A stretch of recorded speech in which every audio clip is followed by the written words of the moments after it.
The future already exists. Every moment that will ever happen is out there waiting. Not in some abstract sense, not as a possibility, but as a real physical place in the fabric of the universe itself. The moment you finish listening to this, the moment the sun rises tomorrow, the moment, decades from now, when the last star in a distant galaxy finally burns out, all of it exists right now, just as surely as the room you are in exists right now. And if that sounds impossible, if every part of your mind rebels against the idea, you are not alone. For most of human history, we believed something very different. We believed that the present moment is special, that the past is gone forever, that the future is nothing more than an open book of possibilities waiting to be written by our choices and actions. This view feels natural. It feels obvious. It matches the flow of our daily experience, the sense that time is a river carrying us forward, moment by moment, into an uncertain tomorrow. But physics tells a different story, a story that challenges everything we think we know about time, about existence, about the very nature of reality itself. And tonight, as you settle into the quiet and let the world grow still around you, we are going to explore that story together. We are going to journey through one of the most profound ideas in all of science. The idea that the future already exists, but the passage of time does not. If you find yourself enjoying this journey through the mysteries of time and space, take a moment to like this video and subscribe to Cosmic Drift. Your support helps us continue bringing you these explorations of the universe's deepest secrets. Now, let us begin. To understand why physicists believe the future already exists, we need to start with a question that seems almost childishly simple. What is now? Right now, as you listen to these words, you exist in a particular moment. You might call it the present, the here and now, the instant that separates everything that has already happened from everything that has not yet occurred. This moment feels absolutely real to you, more real perhaps than any memory of yesterday or any anticipation of tomorrow. But here is where things get strange. Imagine a friend living on the other side of the world. At this very instant, they are also experiencing their own now, their own present moment. And surely, you might think, their now is the same as your now. After all, we share the same universe. We exist in the same reality. So our present moments must be happening at the same time, right? For thousands of years, this assumption seemed so obviously true that no one thought to question it. The ancient Greeks assumed it. Isaac Newton assumed it. Every human civilization in history assumed that there was such a thing as a universal now. A cosmic clock ticking away, marking the same moment everywhere in the universe. The present was thought to be a kind of knife edge, cutting through all of existence simultaneously, separating past from future in one clean slice. Then came Albert Einstein. In the year 1905, a young patent clerk working in Switzerland published a paper that would shatter this comfortable assumption forever. The paper was about the nature of light, space, and time. And buried within its equations was a discovery so counterintuitive that even Einstein himself struggled to accept its full implications. The discovery was this: there is no universal now. Let me explain what this means. Imagine two flashes of light occurring far apart from each other. One flash happens on Earth. The other happens on a distant planet. The question is simple. Did these two flashes happen at the same time? According to Einstein, the answer depends entirely on who you ask, and not because different observers might make measurement errors. not because light takes time to travel from one place to another. No, the answer depends on who you ask, because simultaneity itself, the very concept of two things happening at the same time, is relative. It changes depending on your motion through space. Here is how this works.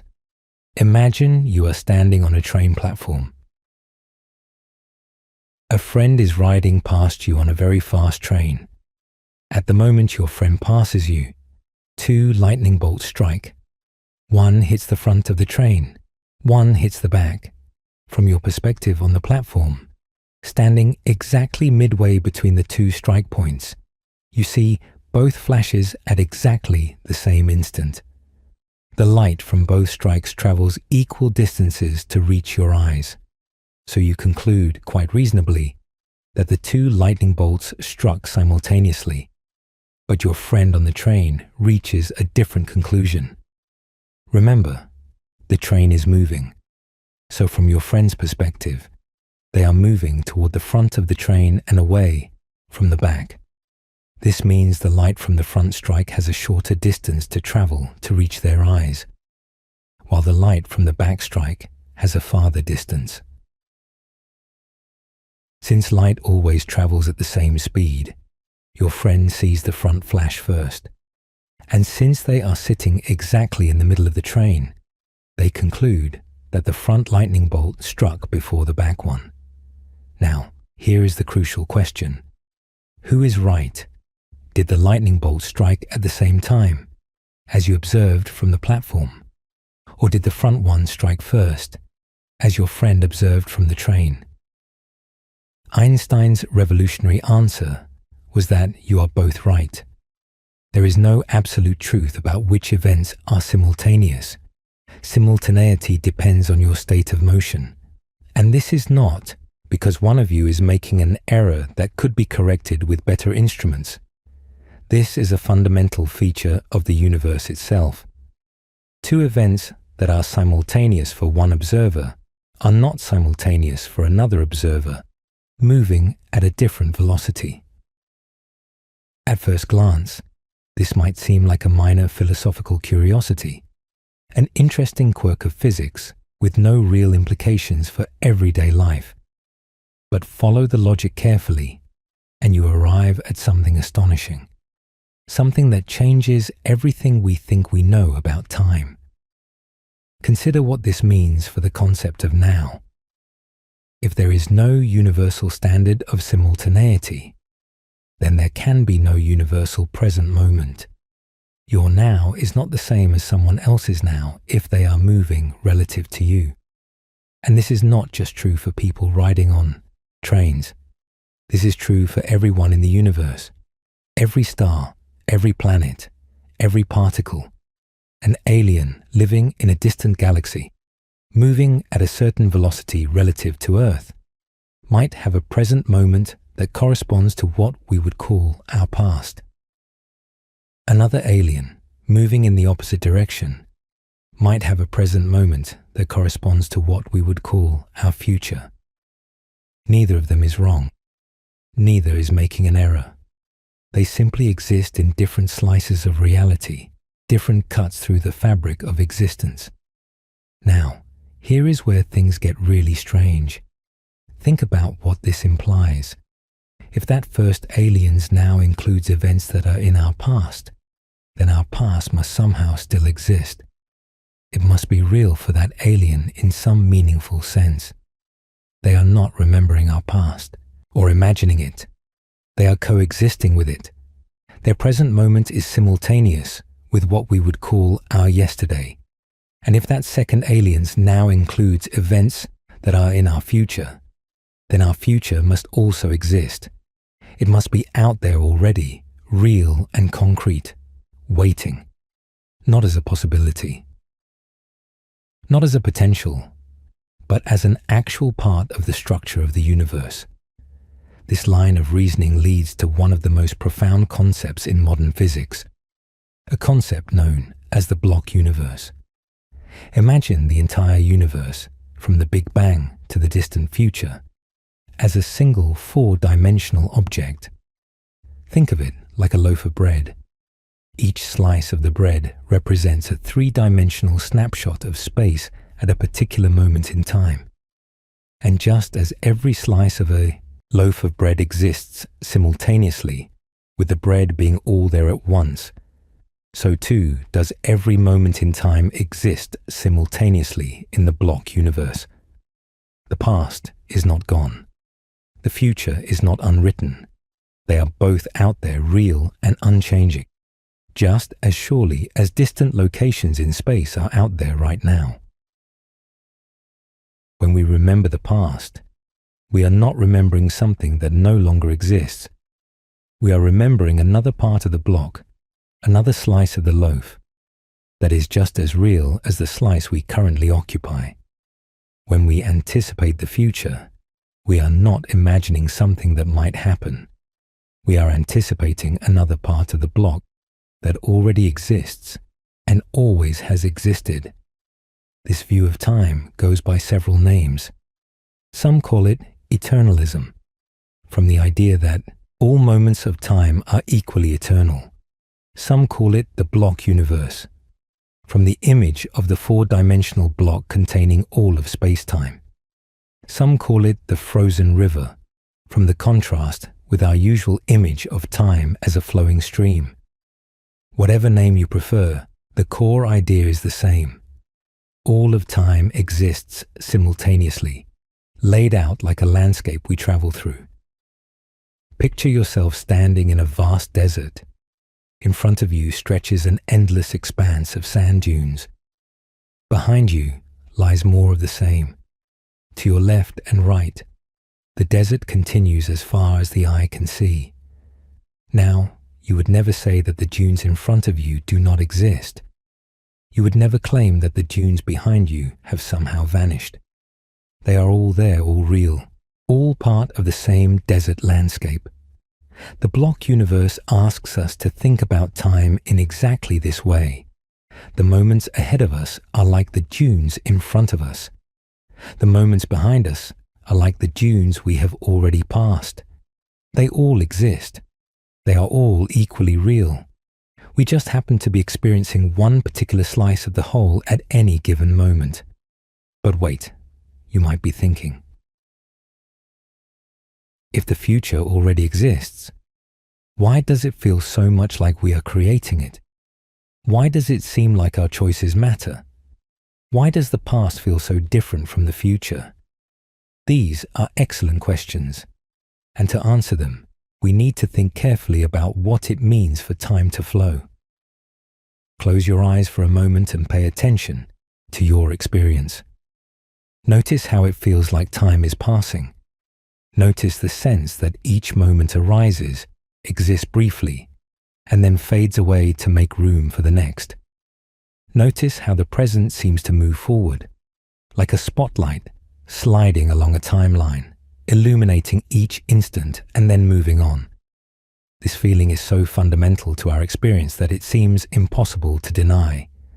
Time flows, it moves, it passes, but here is the thing.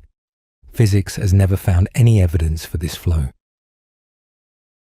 The equations of physics describe the state of the universe at different times.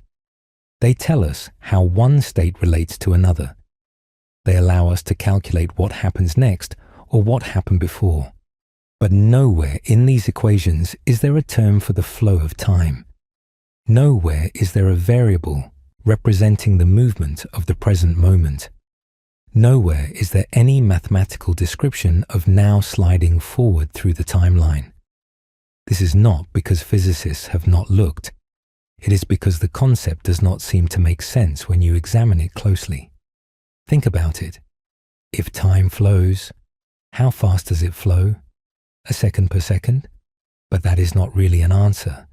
That is just saying, time passes at the rate time passes. It is like asking how fast space extends and answering a meter per meter. The question does not quite make sense. Or consider this puzzle. If the present moment moves forward through time, then that movement itself must take place in some kind of meta-time. After all, for something to move, It has to change its position over time. So if the present is moving, there must be some second level of time in which this movement occurs. But then we can ask whether that second level of time also flows, which would require a third level, and so on to infinity. The whole idea of time flowing seems to collapse under its own weight when we examine it carefully. So why do we experience it so strongly? Why does it feel so undeniably real that time is passing? The answer, according to many physicists and philosophers, is that the flow of time is something our brains create. It is a feature of our consciousness, not a feature of the external world. We experience time as flowing for the same reason we experience colors as being out there in the world, even though colors are really just interpretations our brains make of different wavelengths of light. The flow of time is a kind of perceptual illusion, constructed by minds that evolved to navigate a world where memories of the past and anticipations of the future were useful for survival. Think about how your brain processes experience. At any given moment, you have access to memories of what just happened. You have a sense of what is happening now, and you have expectations about what is about to happen. Your brain stitches these together into a coherent narrative, a story of yourself moving through time. This narrative feels like motion. It feels like flow. But what is really happening is just that different parts of the block universe are being represented in your mind, one after another. Imagine a film strip. Each frame of the film is a still image. The film itself is not moving. It just sits there, a long strip of static pictures. But when we run the film through a projector, illuminating one frame after another in rapid succession, we perceive motion. We see characters walking, cars driving, waves crashing. The motion is not really in the film itself. It is created by the projector and perceived by our eyes and brains. The block universe suggests that reality is like the film strip. Every moment is a static frame. The frames are all there, all real, all existing together. But our consciousness is like the projector, illuminating one frame after another and creating the perception of flow. The flow is not out there in the universe. It is in here, in our minds. This might sound disturbing at first. It might feel like physics is denying something essential about our experience. But look at it another way. The film strip contains just as much action, just as much story, just as much meaning as the projected movie. Nothing is lost by recognizing that the motion is a perceptual phenomenon rather than a fundamental feature of the film itself. The story is still there. The narrative still unfolds. The characters still live and love and struggle. It all just exists in a different way than we initially assumed. The same is true for the block universe. Your life still happens. Your experiences are still real. Your joys and sorrows still matter. Nothing is taken away by recognizing that the flow of time is a feature of consciousness rather than a feature of external reality. If anything, something is added. A deeper understanding of the nature of existence itself. But let us go even deeper.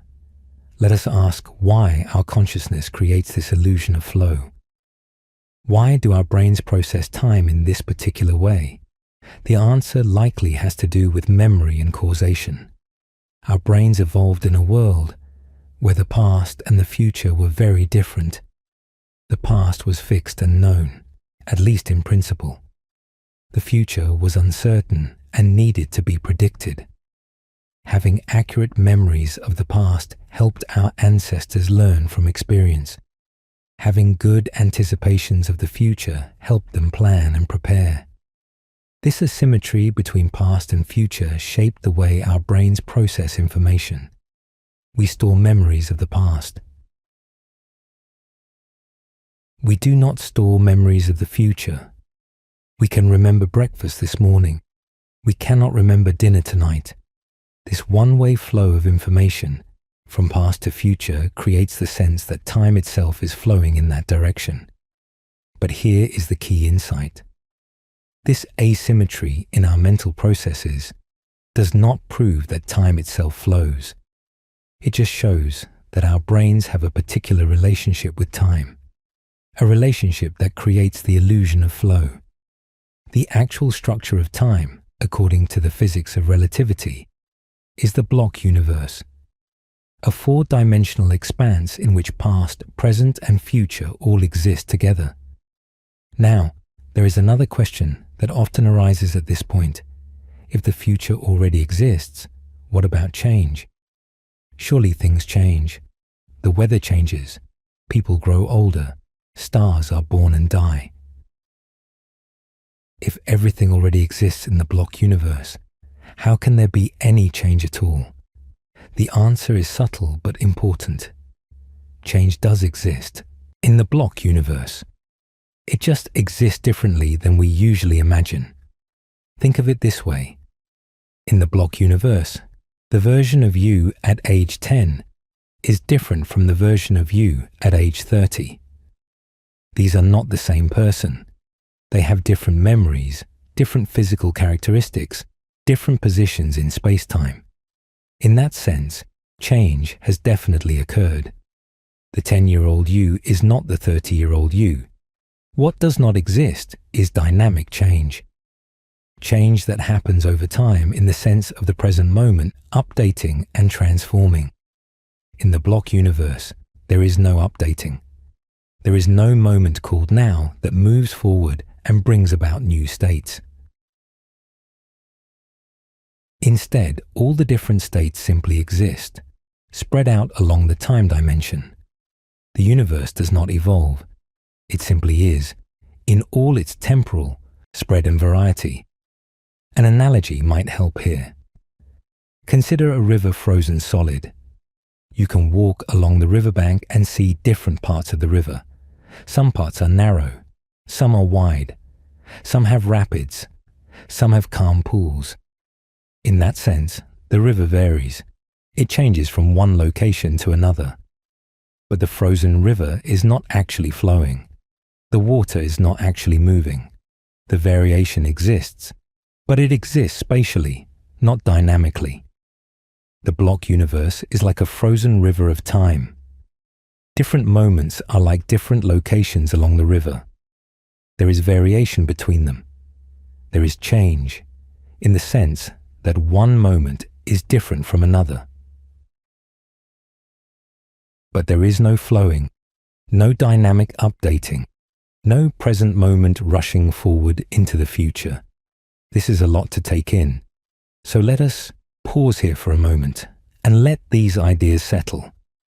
The future already exists. The past still exists. All of time is spread out like a landscape, with every moment as real as every location in space. The flow of time that we experience so vividly is an illusion created by our brains, a perceptual phenomenon that helped our ancestors survive, but does not reflect the fundamental structure of reality. Take a deep breath. Let the weight of these ideas rest gently in your mind. There is no need to fully accept them or reject them right now. Just hold them. Consider them. Let them sit alongside your everyday experience of time flowing past. And when you are ready, we will continue. Because there is much more to explore. We have only begun to scratch the surface of this extraordinary view of time. And the deeper we go, the more wonders we will find. The block universe raises a natural question. If everything already exists, laid out like a four-dimensional sculpture from Big Bang to the end of time, what accounts for the difference between past and future? Why does the past feel so different from the future? Why can we remember yesterday but not tomorrow? Why does cause always seem to come before effect? These questions lead us to one of the deepest mysteries in physics, the mystery of the arrow of time. And to understand it, we need to talk about something called entropy. Entropy is a measure of disorder, a measure of how spread out and mixed up the energy and matter in a system have become. When things are organized and concentrated, entropy is low. When things are scattered and mixed, entropy is high. Consider a simple example. Imagine a box with a divider in the middle. On one side of the divider, you have hot gas. On the other side, cold gas. This is a relatively low entropy state. The hot and cold particles are separated, organized, each in their own place. Now remove the divider. The hot and cold gas will mix. The particles will spread out. Eventually, the whole box will reach the same lukewarm temperature. This final state has higher entropy. It is more mixed, more spread out, more disordered. Here is the crucial thing. This process only goes one way. You never see a box of lukewarm gas spontaneously separate into hot and cold halves. You never see a cup of coffee spontaneously warm up by extracting heat from the already cold room. You never see a broken egg reassemble itself and leap back onto the counter. Things go from ordered to disordered, from low entropy to high entropy, never the other way around.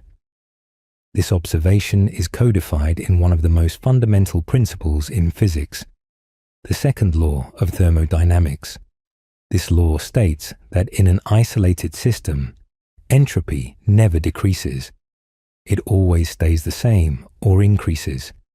Over time, things become more disordered, more mixed, more spread out, never less. Now, here is where things get interesting. The basic laws of physics, the equations that describe how particles move and interact, are almost completely symmetric with respect to time.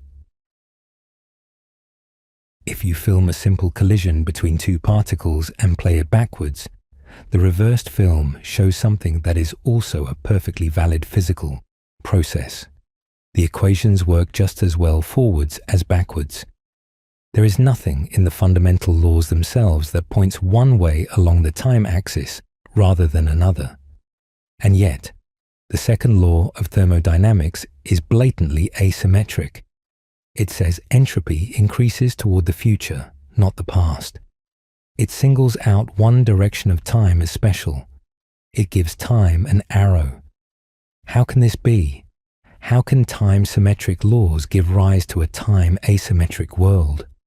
The answer, most physicists believe, lies not in the laws themselves, but in the initial conditions, in how the universe started. Think about it this way. The laws of physics say that entropy tends to increase in both directions, away from any low entropy state. If you have a low entropy moment, entropy will be higher both in the future and in the past as you move away from it. So why do we see entropy increasing only toward the future? The answer is that the Big Bang was an extraordinarily low entropy state. The beginning of our universe was hot and dense, but it was also remarkably smooth and organized. All the matter and energy were concentrated in an incredibly small space, in an incredibly uniform configuration. This was a state of incredibly low entropy. Given this starting point, the second law of thermodynamics does its work. Entropy increases as you move away from the Big Bang. Since we are on the side of the Big Bang that we call the future, we see entropy increasing in that direction. The past has lower entropy than the present. The future has higher entropy than the present. This gives us our arrow of time. But here is the profound implication for the block universe. The arrow of time is not fundamental. It is not built into the basic laws of physics. It arises from a special condition at one end of the universe, the low entropy state of the Big Bang. In the block universe, this is just a feature of the shape of the hole. The block happens to have one end that is smooth and ordered and another end that is mixed and chaotic. There is no deep reason why time has to flow from ordered to chaotic. It is just the way our particular universe happens to be configured. This might seem like a small point, but it has profound implications for how we think about past and future. We tend to think that there is something fundamentally different about these two directions, that the past is fundamentally gone and the future is fundamentally open. But in the block universe with its thermodynamic arrow, the difference between past and future is more like the difference between upstream and downstream in a river.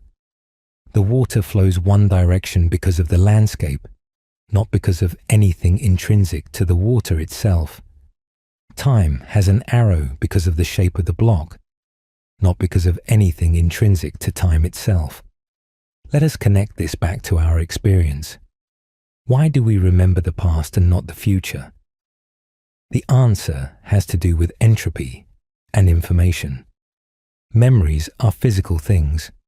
They are patterns in your brain, configurations of neurons and synapses that encode information about past events.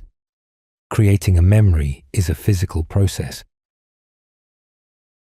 It requires energy and increases entropy somewhere. The information about an event gets stored in your brain, but the total disorder of the universe increases in the process.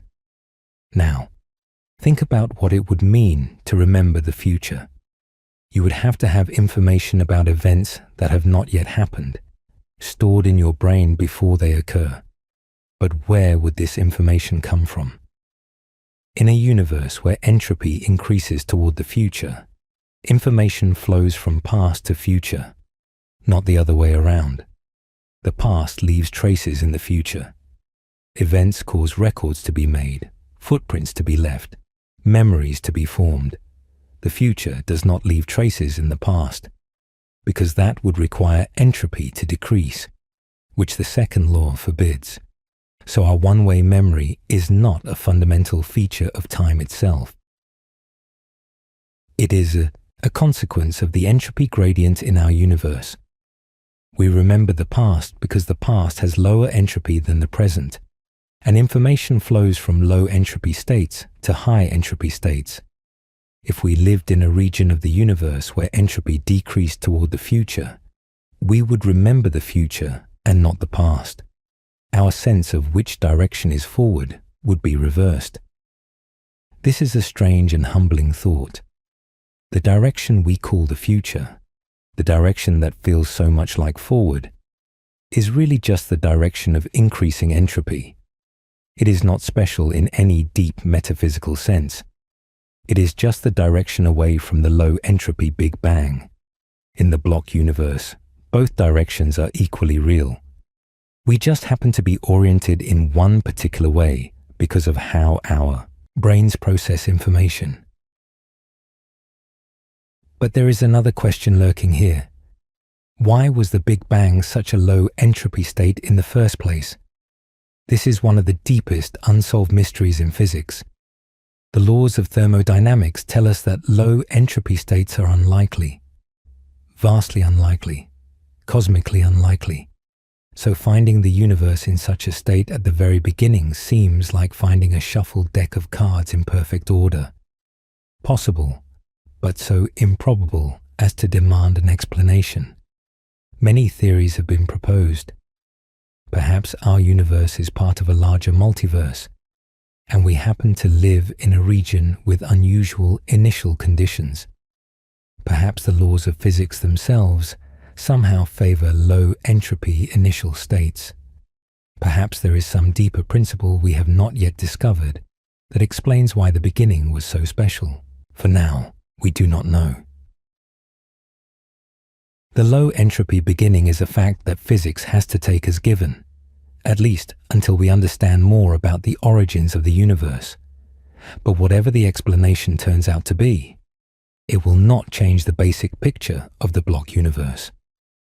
The arrow of time will still be a feature of the shape of the block, arising from boundary conditions rather than fundamental laws. Let us take a moment to appreciate how profound this is. We started by asking about the nature of time. We discovered that physics suggests all of time already exists, past and future together, in a four-dimensional block. We found that the flow of time is an illusion created by our brains. And now we have seen that even the direction of time, the arrow that makes past and future different, is not fundamental, but arises from the special conditions at the beginning of the universe. Nothing in physics requires time to have a preferred direction. Nothing requires the past to be different from the future. The equations work just as well either way. The asymmetry we experience so strongly is contingent, arising from the particular shape of our particular universe. In some sense, the difference between remembering the past and not remembering the future is no deeper than the difference between upstream and downstream in a river. It is real, but it is not fundamental. This perspective can feel disorienting at first, but it can also be liberating. It suggests that the future is not some formless void waiting to be filled by our choices.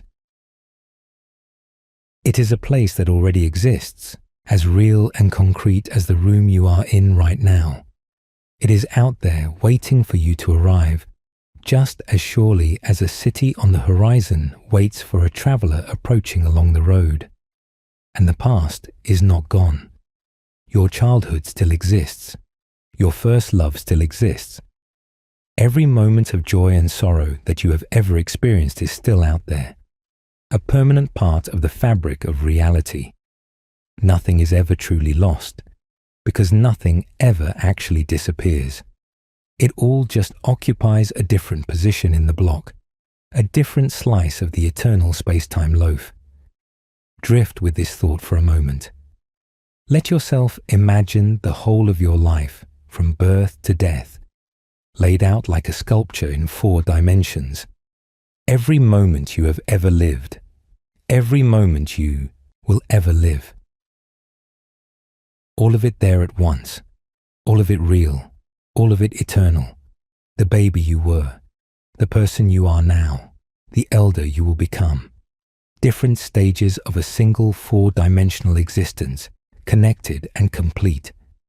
There is something both humbling and comforting in this view. Humbling because it reveals how much of our everyday understanding of time is an illusion. Comforting because it suggests that nothing truly passes away. The moments that feel so fleeting, so ephemeral, so destined to be lost to the past, are in fact eternal. They exist forever in their place in the block, untouchable by the flow of time that we imagine but physics does not find. And now we come to the deepest and most unsettling question of all, the question that has troubled philosophers for centuries and continues to perplex physicists today. If the future already exists, what about free will? Think about what free will means. It means the ability to make genuine choices, to do one thing when you could have done another, to be the author of your own actions in some meaningful sense. When you choose chocolate ice cream instead of vanilla, you feel like you genuinely could have chosen differently. The vanilla option was really available to you. You just happened to pick chocolate. But if the future already exists, this picture seems to fall apart. Your choice of chocolate ice cream already exists in the block universe.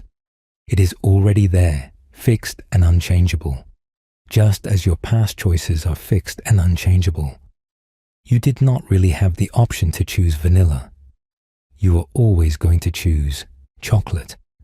It was written into the fabric of space-time from the beginning. This thought can feel suffocating. It can feel like physics is telling us that we are puppets, going through motions that were determined long before we were born, that our sense of deliberating and deciding is an elaborate illusion, a theatrical performance whose ending was scripted at the Big Bang, that nothing we do matters because everything is already set in stone. But hold on, Let us think more carefully about what the block universe actually tells us. First, notice that the block universe does not say your choices are caused by the past.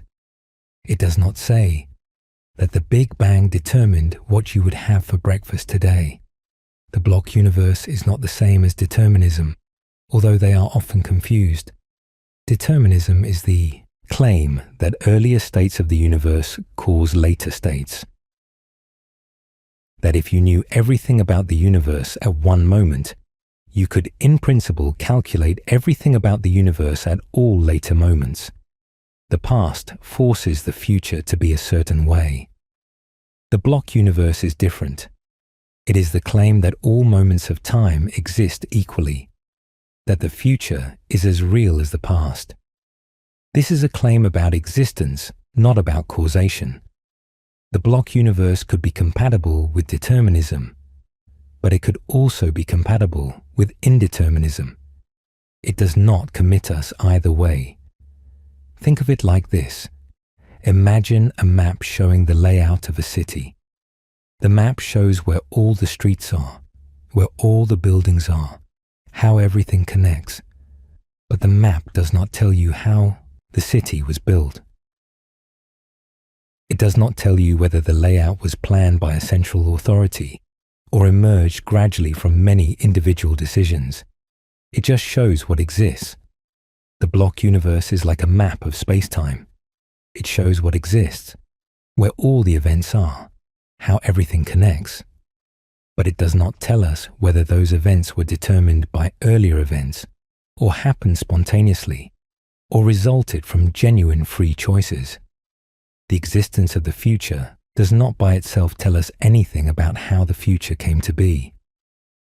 Second, notice that the block universe does not make your choices any less yours. Even if your choice of chocolate ice cream already exists in the block, it is still your choice. You are the one making it. Your preferences, your personality, your deliberations, all of these are part of the process that results in the choice. The fact that the choice exists eternally in the block does not mean it was imposed on you from outside. It just means that you and your choosing are part of the eternal structure of reality. Here is an analogy. Imagine that someone writes a novel. The novel exists as a completed work. All the choices the characters make are already there, written in ink on the pages. In that sense, the characters' choices are fixed. They cannot be changed. But within the world of the novel, the characters are still the ones making choices. They deliberate, they decide, they act for their own reasons. The fact that the story is already written does not make their choices any less theirs within the context of the narrative. You might object that the characters in a novel were created by an author, while you were not. But the block universe does not require an author. It does not require anyone or anything to have planned or designed the structure of space-time. The block could simply exist, with all its contents, including your choices, being genuine parts of that existence. The eternality of your choices does not make them any less real or any less yours. Third, consider what it even means for the future to be open. We usually imagine that the future being open means that multiple possibilities are genuinely available, that when you face a choice, there are many branching paths you could take. But think about what this would require. It would require the non-existent, the possibilities you do not choose, to somehow be real, competitors with the existent, the possibility you do choose. It would require there to be a fact of the matter about what could have happened, even though it never will happen. This is philosophically murky at best. What is a possibility that never becomes actual? Where does it exist? What makes it real? The block universe cuts through this muddle by simply saying that what exists is what happens. There are no shadowy possibilities lurking alongside actual events. There is just reality in all its four-dimensional extent. From this perspective, the question of whether you could have chosen differently is ill-formed. There is the you who chose chocolate, that you exist in the block. There is no other you who chose vanilla, because no such person ever exists. Asking whether you could have chosen differently is like asking whether you could have been someone else. In one sense, maybe, in some abstract hypothetical way. But in reality, you are you, and you chose what you chose. Fourth, and most importantly, the block universe does not change anything about how you should live your life. Even if your choices already exist in the block, you still have to make them. You still have to deliberate, decide, and act. The fact that your future breakfast already exists does not mean you can skip the process of deciding what to eat. You still have to live your life from the inside, moment by moment, making choices as they arise. This is a crucial point. The block universe describes reality from a God's eye view, from outside of time, looking at the whole structure at once. But you do not live your life from that view. You live it from inside, moving, or seeming to move, along your world line, encountering each moment as it comes. From that perspective, your choices are real challenges that require real engagement. The eternal existence of the outcome does not diminish the significance of the process that leads to it. Think of an actor performing in a play. The script already exists.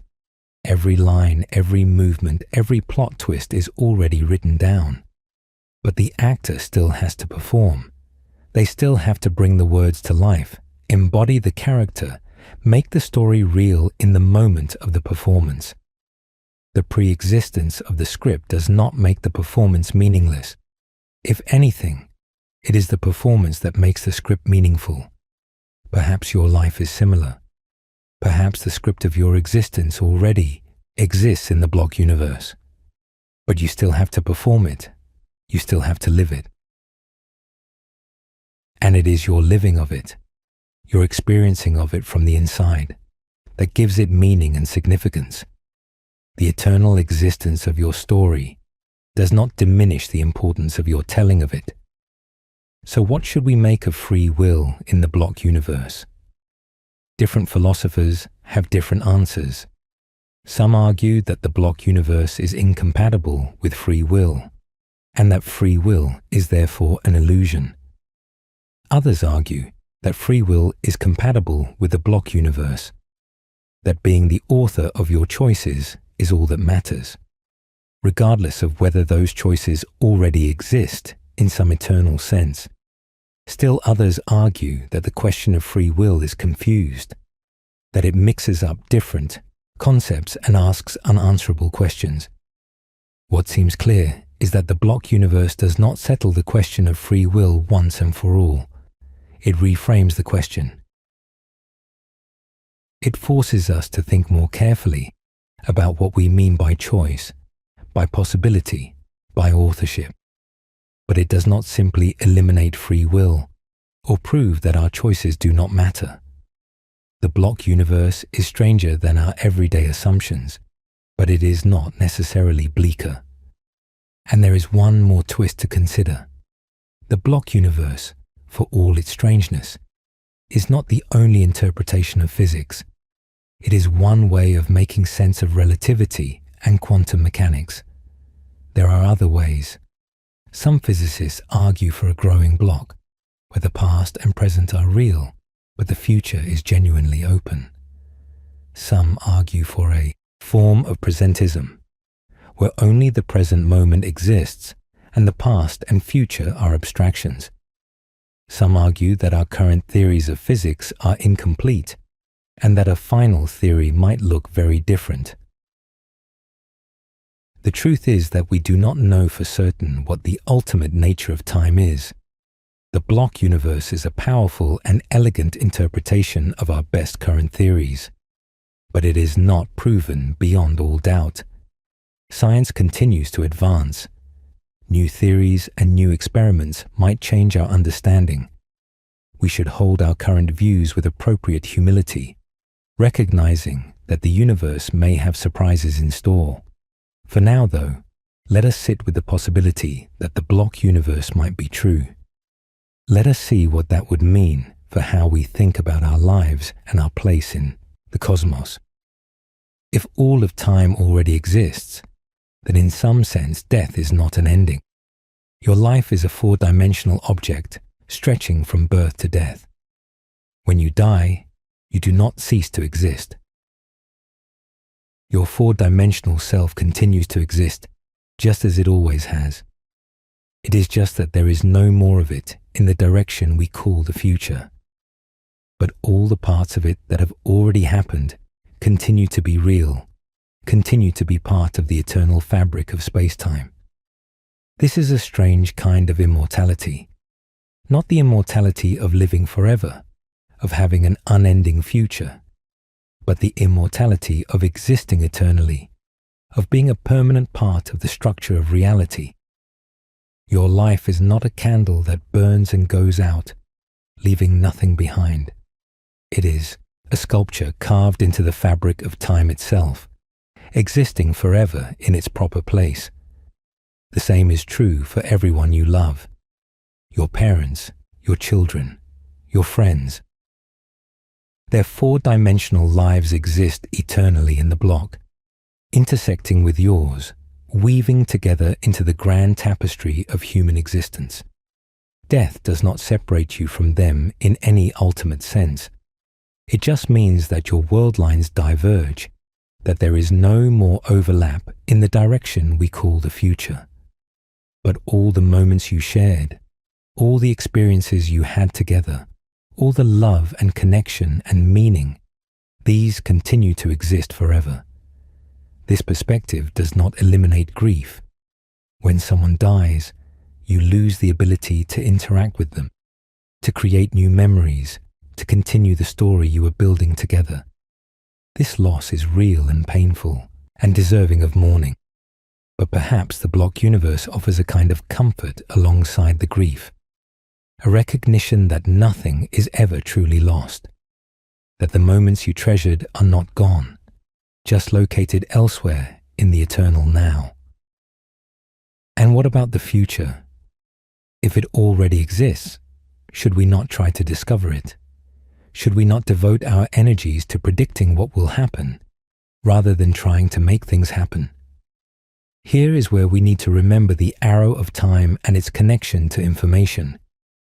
Even if the future exists, we cannot access it.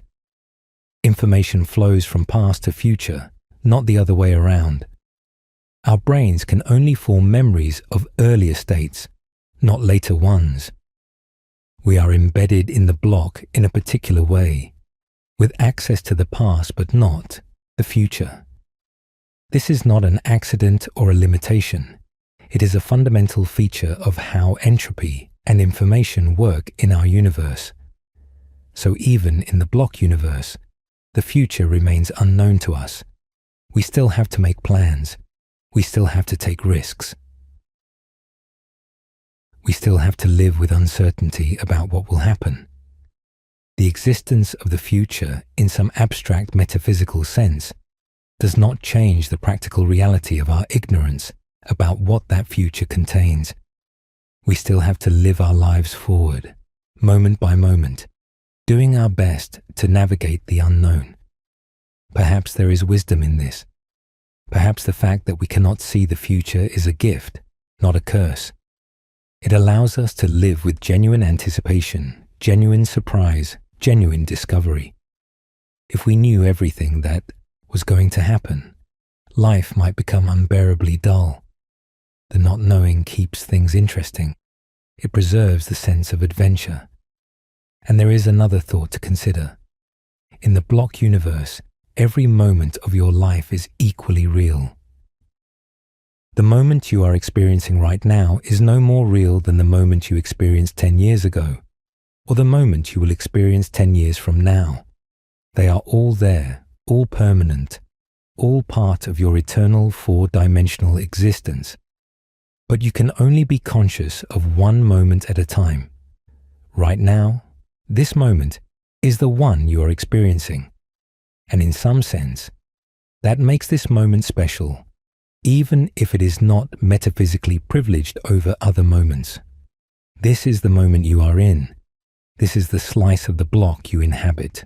This is the experience you are having. Perhaps this is what living in the block universe means.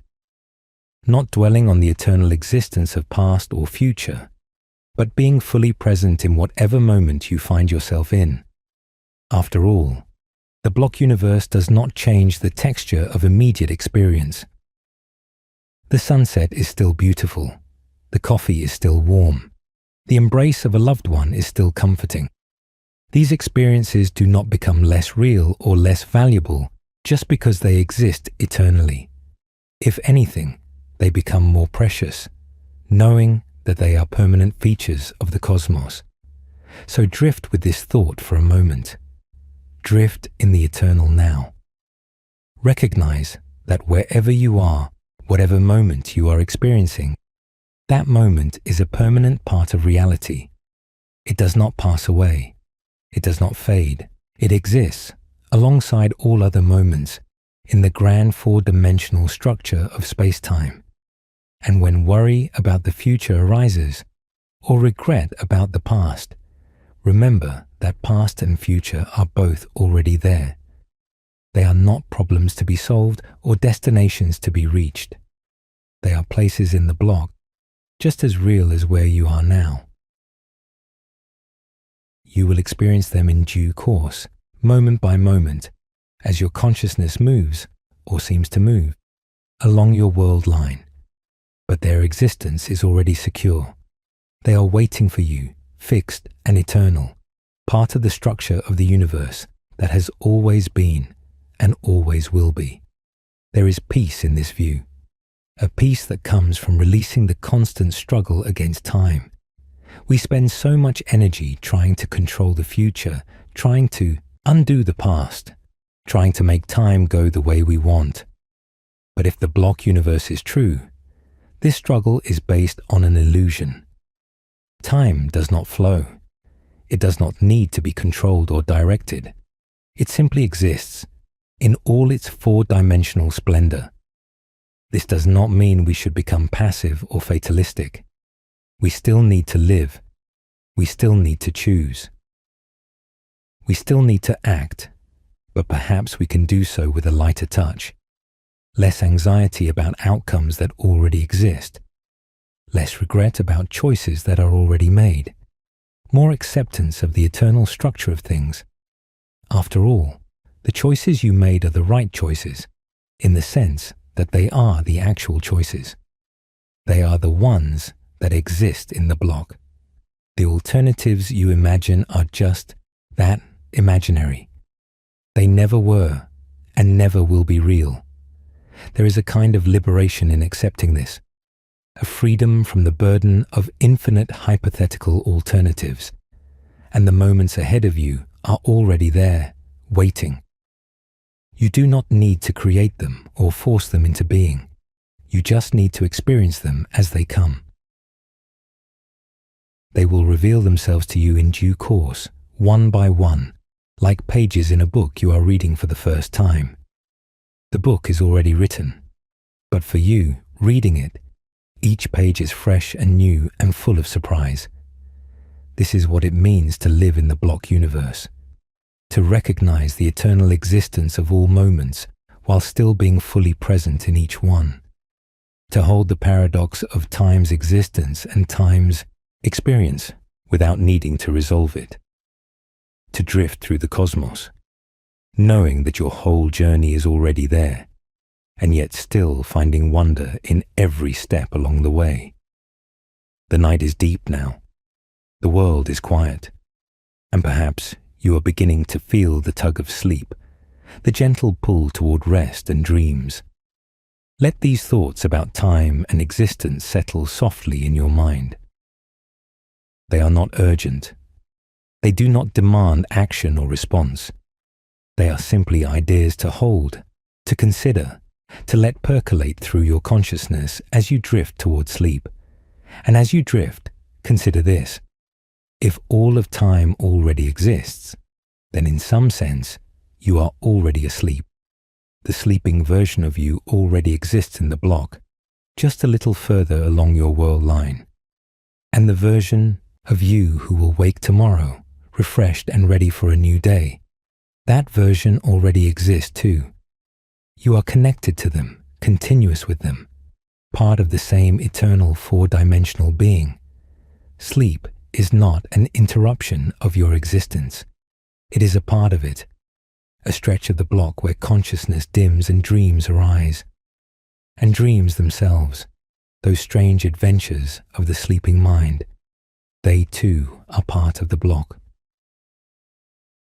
Every dream you have ever had, every dream you will ever have, exists eternally, woven into the fabric of your four-dimensional life. So let yourself sink into sleep without fear. You are not losing time. You are not wasting existence. You are just experiencing a different part of the eternal now, the sleeping part, the resting part, the part where the mind regenerates and the body heals and the spirit finds peace. And when you wake, the block will still be there. All of time will still exist. Past and future will still be equally real. But you will be in a different moment, a different slice, a different experience. The journey continues, eternally present, eternally unfolding.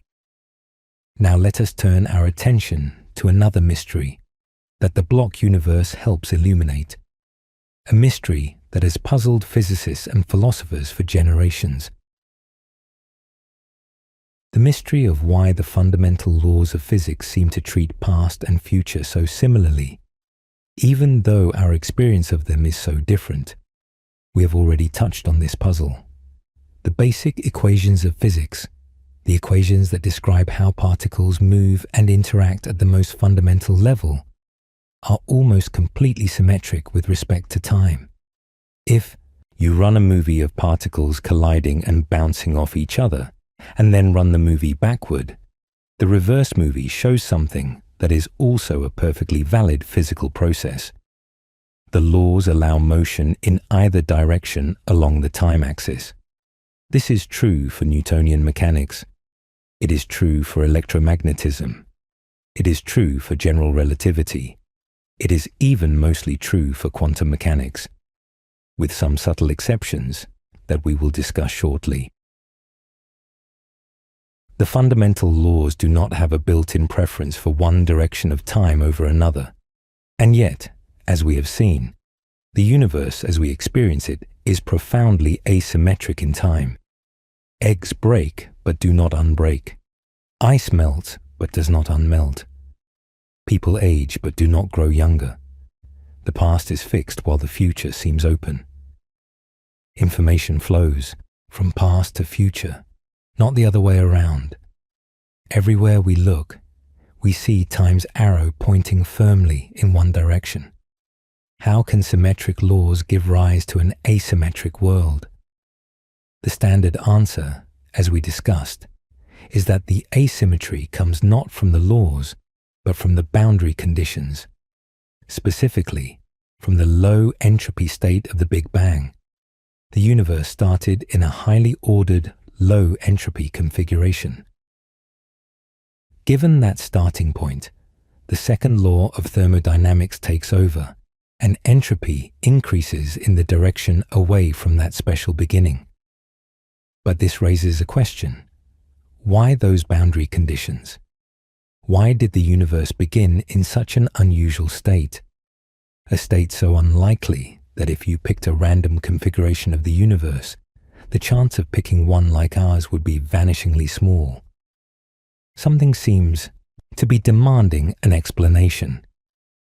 Some physicists have proposed that the answer lies in cosmology, that there is some mechanism in the very early universe, perhaps related to inflation or quantum gravity, that naturally produces low entropy initial conditions. Others have suggested that our universe is part of a larger multiverse, and low entropy beginnings are actually common in some statistical sense. Still, others think that the question might dissolve once we have a complete theory of quantum gravity, that the apparent fine-tuning of initial conditions will turn out to be necessary given the right understanding of the laws. For now, this remains an open question. One of the deepest and most important questions in physics. But whatever the ultimate answer, it will not change the basic picture we have been discussing. The arrow of time arises from boundary conditions, not from the fundamental laws. The laws themselves are time-symmetric. But wait. Earlier, I mentioned that the fundamental laws are almost completely symmetric with respect to time. What about the exceptions? This is where things get fascinating. In 1964, physicists James Cronin and Val Fitch made a remarkable discovery. They found that certain particle processes are not quite symmetric with respect to time. Specifically, they found violations of what is called CP symmetry in the decay of certain particles called kaons. CP symmetry is the combination of two symmetries: charge conjugation, replacing particles with antiparticles, and parity, reflecting space. For a long time, physicists believed that while individual symmetries might be violated, the combined CP symmetry was always preserved. Cronin and Fitch showed that even this combined symmetry could be broken. Now, there is a deep theorem in physics called the CPT theorem. It says that the combination of charge conjugation, parity, and time reversal, all three together, must always be a symmetry in any reasonable quantum field theory. So if CP is violated, as Cronin and Fitch showed, then T, time reversal symmetry, must also be violated to preserve the overall CPT symmetry. This sounds like it might be very significant for the arrow of time. Finally, a fundamental asymmetry in the laws themselves. Finally, evidence that physics distinguishes past from future at the deepest level. But here is the surprising twist. This violation of time reversal symmetry has essentially nothing to do with the arrow of time as we experience it. The T violation in particle physics does not explain why eggs break and do not unbreak. It does not explain why we remember the past and not the future. It does not account for any of the macroscopic asymmetries that define our experience of time. The reason is that the T violation in particle physics is incredibly tiny. It shows up only in certain rare particle decays, involving quarks and other exotic particles. And more importantly, it is related to the discrete symmetry of time reversal, not to any macroscopic flow or direction of time. A universe with T violations still looks essentially the same, whether you run it forward or backward at the macroscopic level. The violation is real, but it is irrelevant to the thermodynamic arrow of time. So even with T violation, we are back to where we started. The fundamental laws of physics are almost completely symmetric with respect to time. The asymmetry we experience comes from boundary conditions, not from the laws themselves. The arrow of time is cosmological, not fundamental. This is a remarkable situation. Our most basic equations do not distinguish past from future. Yet our entire experience of time is built on that distinction. This suggests that the arrow of time is emergent.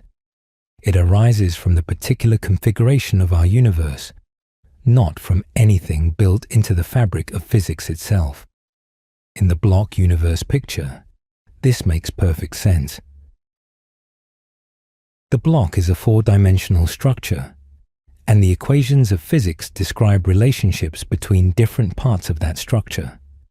These equations work just as well in either time direction, because the block itself has no intrinsic direction. It just exists eternally, with all its contents spread out along the time axis.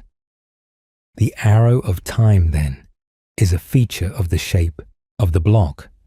Our block happens to have one end that is low entropy and another end that is high entropy.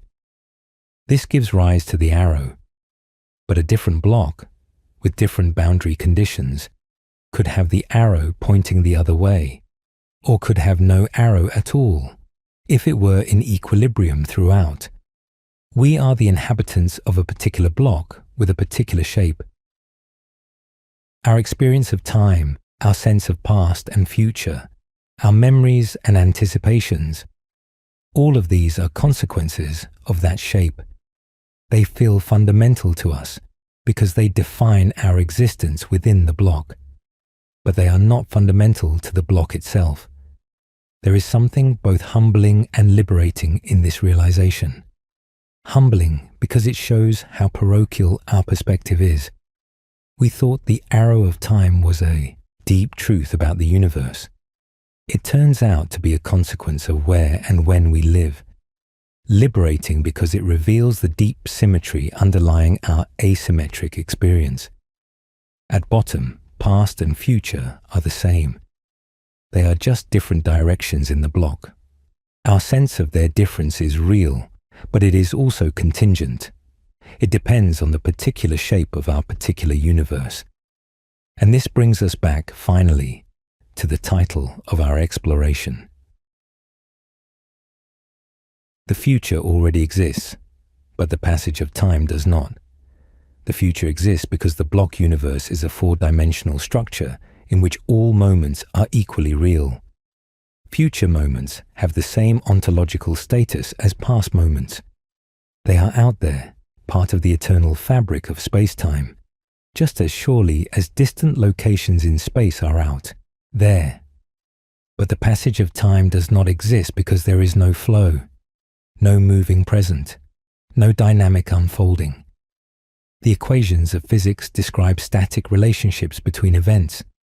They do not describe time moving or passing or flowing. The sense that time passes is something our brains create, a consequence of how we process information and construct experience. It is real as an experience, but not real as a feature of external reality. This is perhaps the most profound insight of the block universe. That our most basic intuition about time, the sense that it is flowing past us from future to past, is not reflected in physics, that the universe simply exists in all its temporal extent, and what we experience as flow is just our consciousness moving or seeming to move through that extent. It is a strange and wonderful universe we find ourselves in, a universe where past, present, and future are all equally real, where the arrow of time is a feature of boundary conditions, not fundamental laws, where our experience of temporal flow is a construction of our minds, real to us but absent from the equations that describe reality. And yet, for all this strangeness, the universe is still the same universe we wake up in every morning. The coffee still tastes good. The sun still rises. The people we love are still there to hold and be held by. Physics changes our understanding of time, but it does not change the texture of lived experience. It adds depth and mystery, but it does not subtract meaning or value. So let these ideas settle gently into your mind as the night grows deeper. Let the concept of the block universe rest alongside your everyday experience of time flowing. They are not contradictory. They are just different perspectives on the same reality. The view from inside and the view from outside. The map and the territory. And when you wake tomorrow, time will still seem to flow. The past will still feel gone, and the future will still feel open. Your choices will still feel significant. Your life will still feel like a journey. This is as it should be. This is what it means to be human, embedded in the block but experiencing it from within. The block universe does not ask you to give up your humanity. It asks you only to hold it alongside a deeper understanding, to know that you are part of something eternal, even as you live moment by moment, to recognize the illusion of flow while still being carried by it, to find peace in the knowledge that nothing is ever truly lost, that every moment of your life exists forever, carved into the timeless structure of reality. Drift now towards sleep. Let the weight of the day release. Let your mind settle into the quiet of the night. You are part of something vast and eternal, a four-dimensional being in a four-dimensional universe. Every moment of your existence is real and permanent. Every dream you will dream tonight already exists, waiting for you in the block. Rest in that eternity. Rest in the peace of knowing that you are held by the structure of space-time itself, that you have always existed and will always exist in your proper place in the cosmic tapestry, that the passage of time is an illusion, but your life within that illusion is real and meaningful and worthy of being lived. Sleep well, fellow traveler in the block universe. Sleep well and drift in the eternal now. The understanding of time that we have explored tonight has profound implications, not just for physics and philosophy, but for how we think about some of the deepest questions of human existence. Questions about meaning, about purpose, about what it means to live a good life in a universe where past, present, and future all coexist. Let us consider some of these implications as we continue our drift through these ideas. First, consider the question of regret. We often look back at past choices and wish we had done things differently.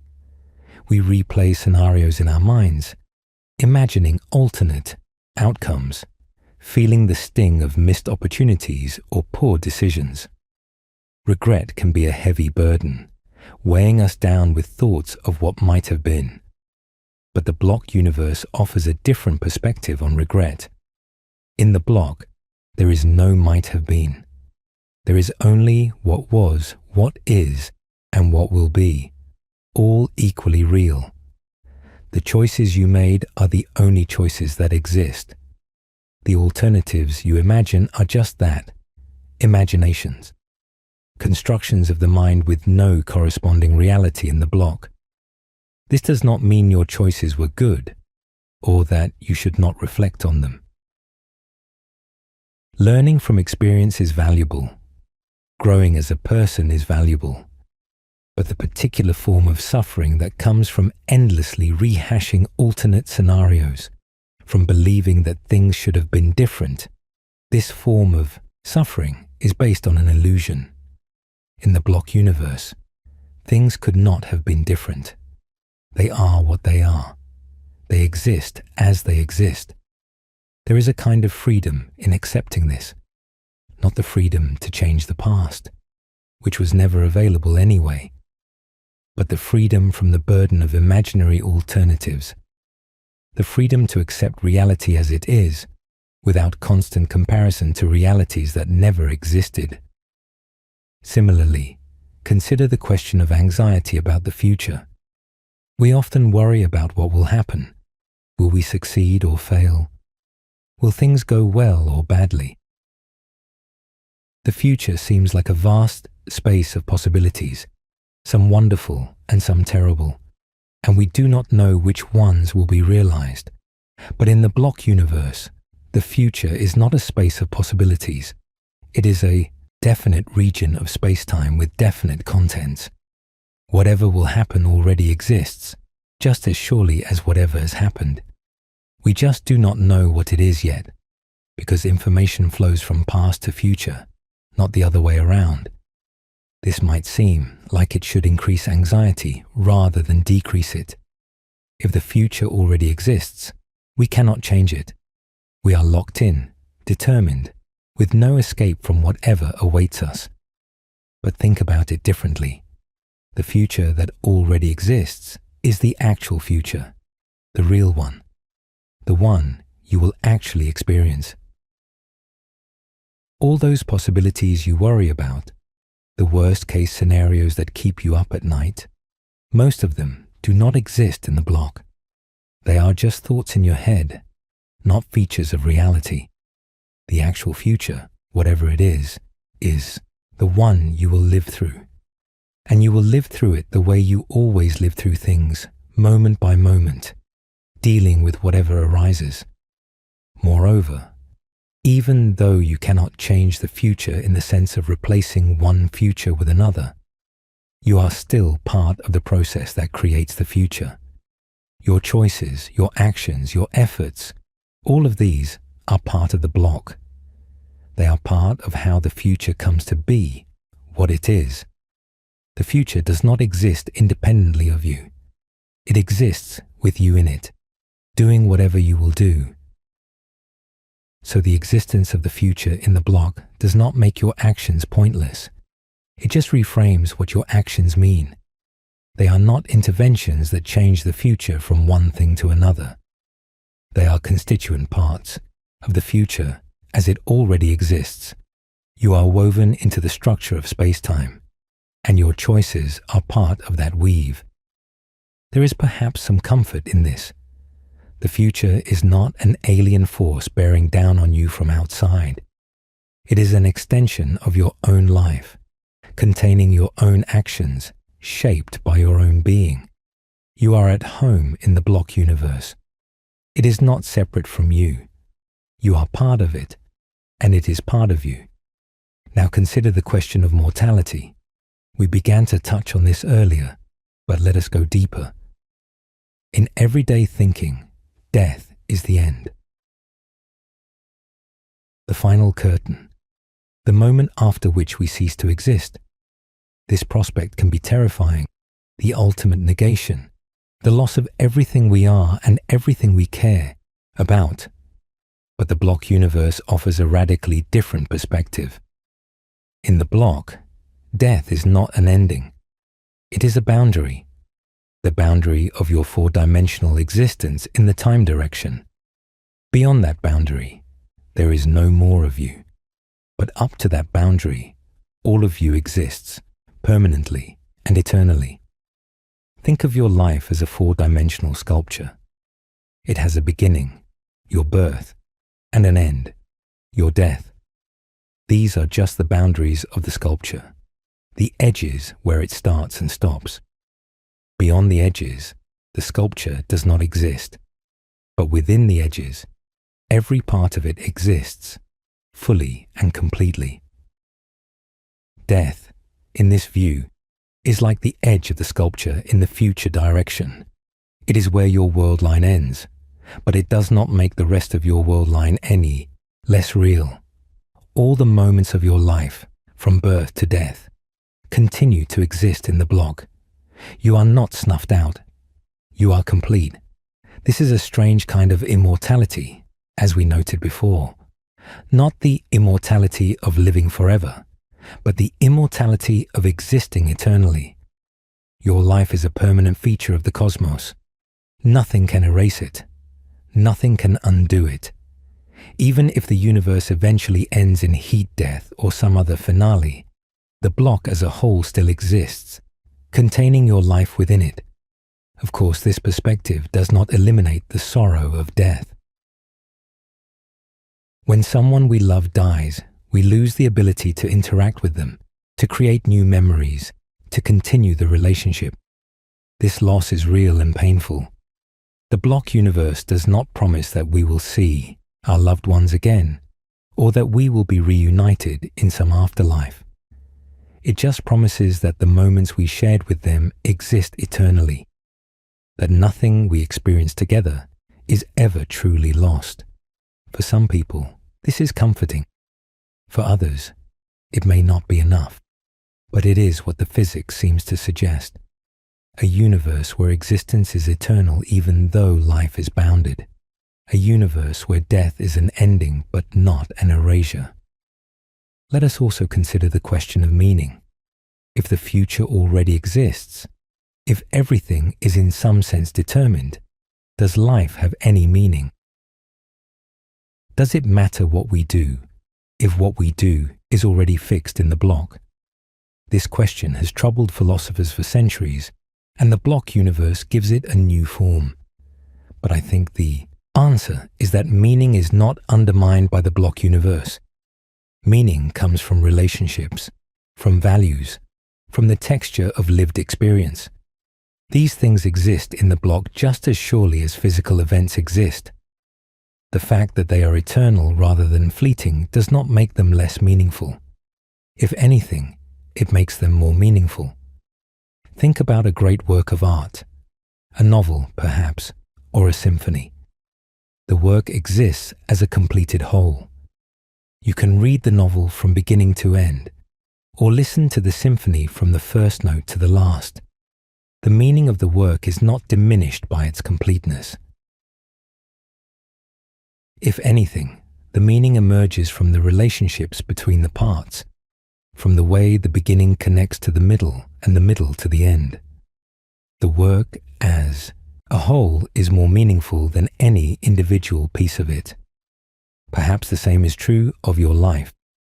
In the block universe, your life is a completed whole, a four-dimensional structure with a beginning and an end, and everything in between. The meaning of your life might emerge from the relationships between the parts, from the way your early years connect to your middle years and your middle years to your final years. The completeness of your life in the block does not diminish its meaning. It provides the context within which meaning can emerge. And more practically, you still have to live your life from the inside. You still have to make choices, face challenges, build relationships, pursue goals. The fact that these things already exist in the block does not change the experience of living them. The experience is real. The meaning you find in that experience is real. The block universe recontextualizes your life, but does not empty it of significance. So drift with these thoughts as the night deepens. Let them settle into your mind like sediment drifting to the bottom of a still pond. The block universe is strange and wonderful, challenging and comforting, disorienting and grounding all at once. It does not tell you how to live. It just shows you where you live, in a four-dimensional cosmos where all of time exists, where the past is not gone and the future is not unwritten, where you are an eternal part of the eternal structure of reality, and in that cosmos you are free to find your own meaning.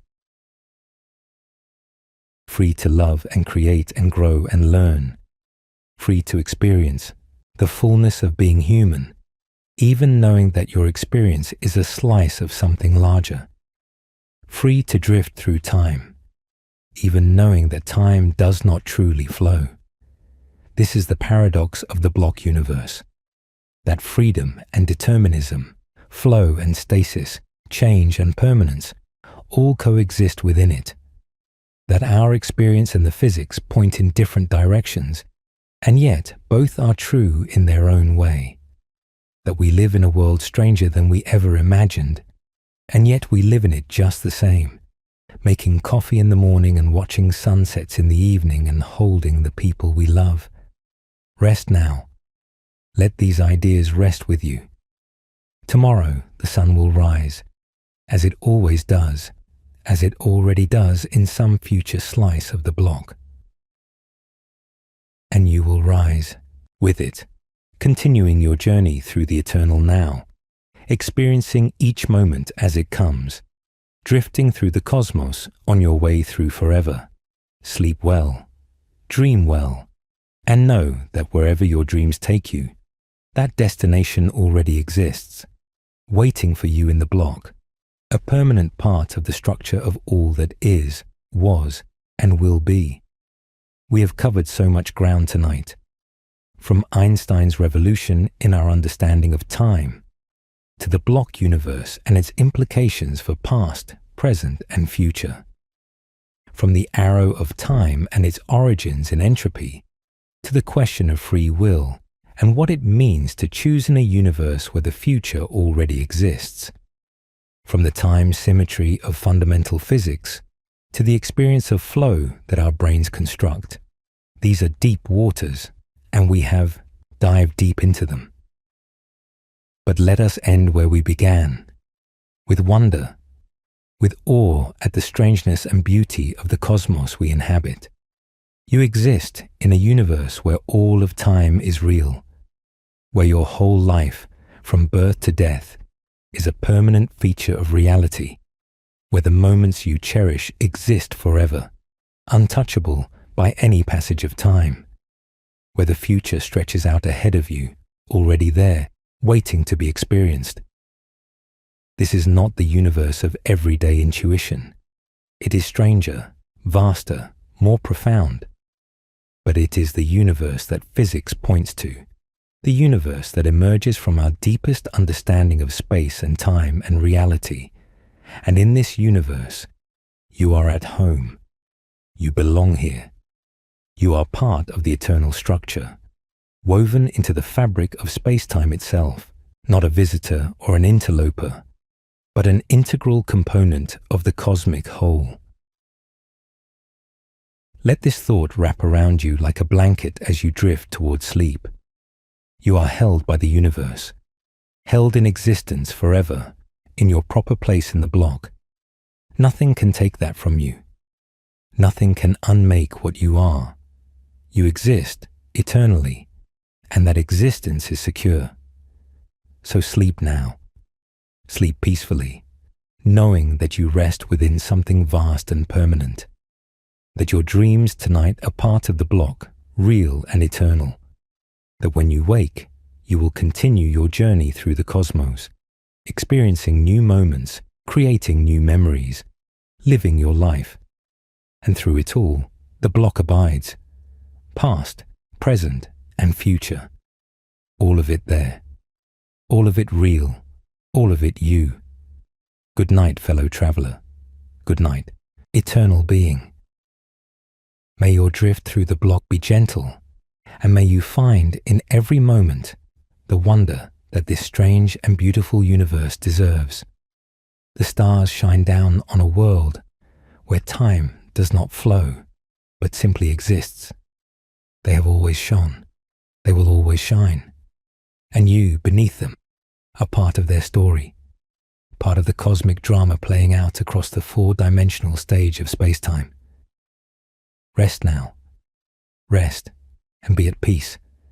The future already exists, but so does this moment, this breath, this heartbeat. And in that existence, there is everything.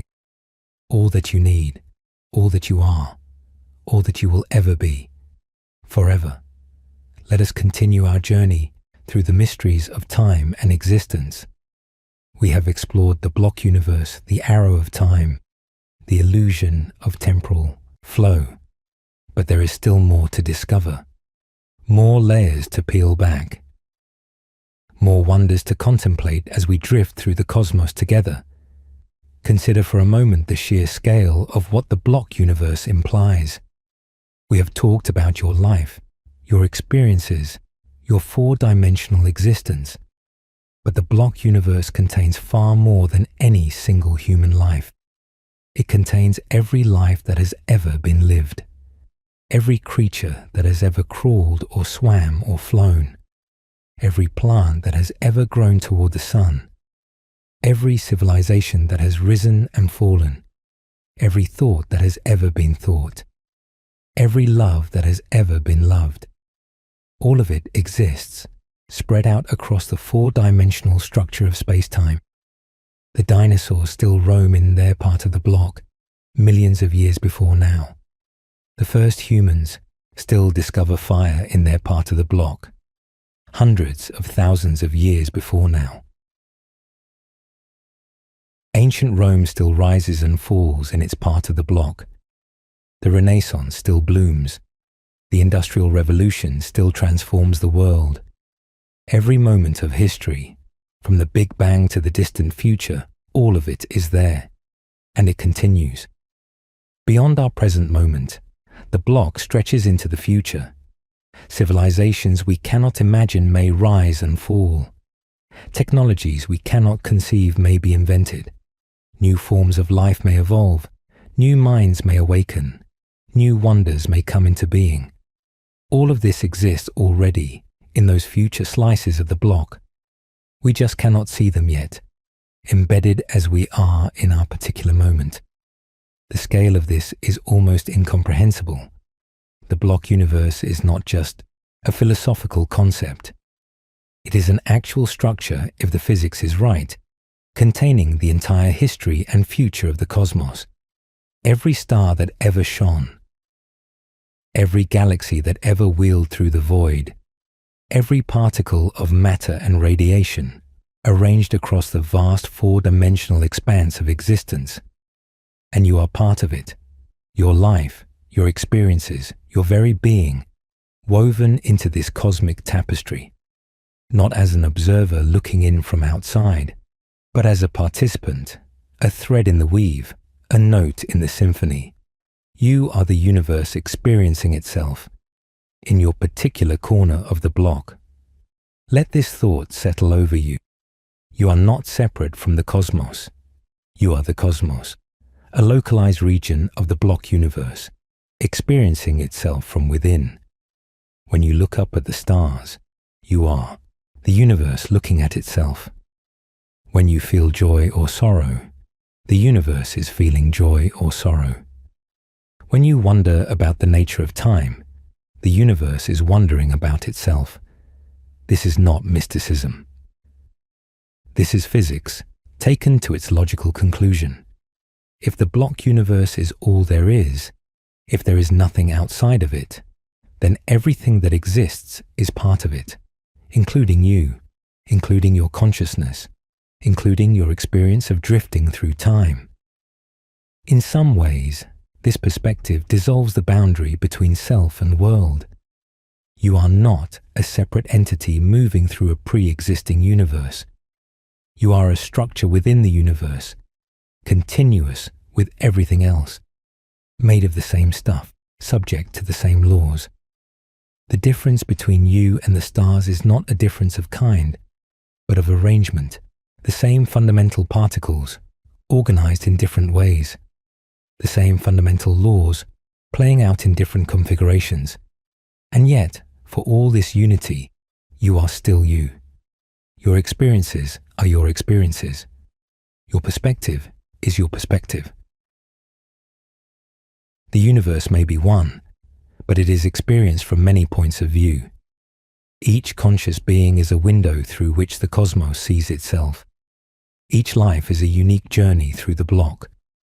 This is the beautiful paradox of existence, that we are both one with everything and distinct from everything, both part of the cosmic whole and individual threads within it, both eternal in our four-dimensional existence and bounded by the limits of our world lines, both free in our experience of choosing and determined in the sense that our choices already exist in the block.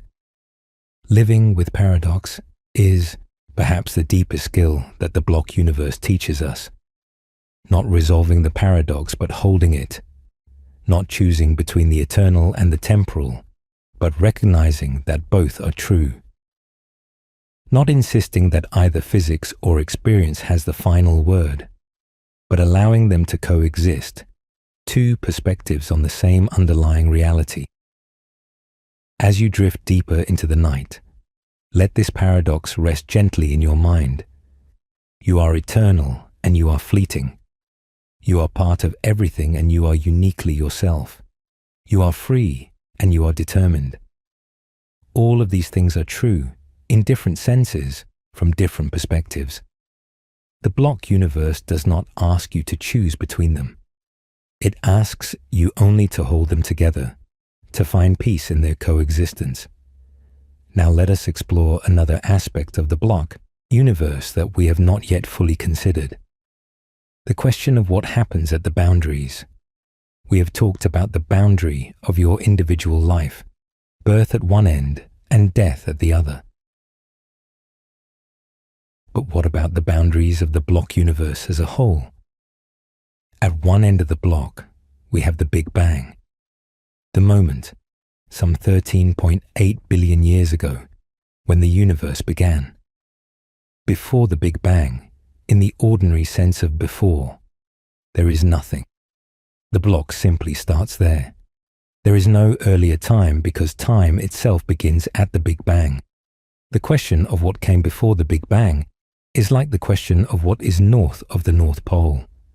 It does not quite make sense. This is a strange thought. We are used to thinking that everything has a cause, that every event is preceded by earlier events that brought it about. But the Big Bang seems to be an exception. It is the first event, the beginning of the block, the moment when space-time itself comes into existence. There is no earlier cause because there is no earlier time in which such a cause could exist. Some physicists and philosophers have speculated about what might lie beyond the Big Bang. Perhaps our universe is part of a larger multiverse, with new universes constantly budding off from existing ones. Perhaps the Big Bang was not truly the beginning, but just a transition from some earlier state that our current theories cannot describe. Perhaps the very concept of a beginning is somehow mistaken, and the block universe is actually infinite in the time direction, stretching back forever. These are open questions, at the frontier of physics and cosmology. We do not know the answers, but whatever the answers turn out to be, they will not change the basic picture of the block universe as we have discussed it. Whether the block has a boundary at the Big Bang or extends infinitely into the past, the fundamental insight remains. All of time exists, spread out as a four-dimensional structure. The flow of time is an illusion. The future already exists. What about the other end of the block? What about the future boundary? Here things are even more uncertain. We do not know how the universe will end. Will it continue expanding forever, growing colder and darker until all the stars have burned out and all activity ceases? This is the scenario called heat death, the ultimate triumph of entropy, the end of all complexity and order. In this scenario, the block extends infinitely into the future, but the future becomes increasingly empty and still. Or will the universe eventually collapse back on itself, ending in a big crunch that mirrors the Big Bang? In this scenario, the block has a boundary at both ends, a beginning and an end, and all of existence is contained between them. Or will something else entirely happen? Will the laws of physics change? Will new forms of energy or matter emerge? Will life find a way to survive even the death of the stars, perhaps by engineering the universe itself? We do not know. The far future is hidden from us, not just because we cannot see it from our present position in the block, but because our current theories are not certain enough to predict what will happen over such vast timescales. But whatever the far future holds, it exists. It is already there in the block, waiting. The end of the universe, however it happens, is as real as its beginning, as real as this present moment, as real as your next breath. This thought can be either terrifying or comforting, depending on how you approach it. Terrifying because it suggests that even the ultimate fate of the cosmos is fixed, determined beyond our control. Comforting because it means that whatever happens, it is part of the structure of reality, part of the eternal block. Even the end of everything is held within something permanent. But let us not dwell too much on endings. The block universe is not primarily about endings. It is about existence, about the fullness of reality, about recognizing that every moment from beginning to end is equally real and equally valuable. In the block universe, no moment is more real than any other. The Big Bang is not more real than your childhood. Your childhood is not more real than this present moment. This present moment is not more real than the far future. They are all there, all part of the structure, all coexisting in the eternal now of the block. This equality of moments is a radical thought. We are used to privileging the present. We think of the past as gone and the future as not yet real. We think of now as the only moment that truly matters, because it is the only moment we can act in. But the block universe challenges this privilege. It says that your past self, living through yesterday, is just as real as your present self, living through now. Your future self, living through tomorrow, is just as real as both. They are all you, all equally existing, all equally part of your four-dimensional life. In a sense, this means you are never really alone in time. Your past selves are still there, experiencing their moments, even as you experience yours. Your future selves are already there, experiencing their moments, even though you have not reached them yet. You are a community of selves, spread out across time, all equally real. This is a strange form of companionship. You cannot communicate with your past or future selves. You cannot reach across time and touch them, but you are connected to them, continuous with them, part of the same four-dimensional being. They are you, and you are them. And the same is true for everyone you love. They too are four-dimensional beings, spread out across time.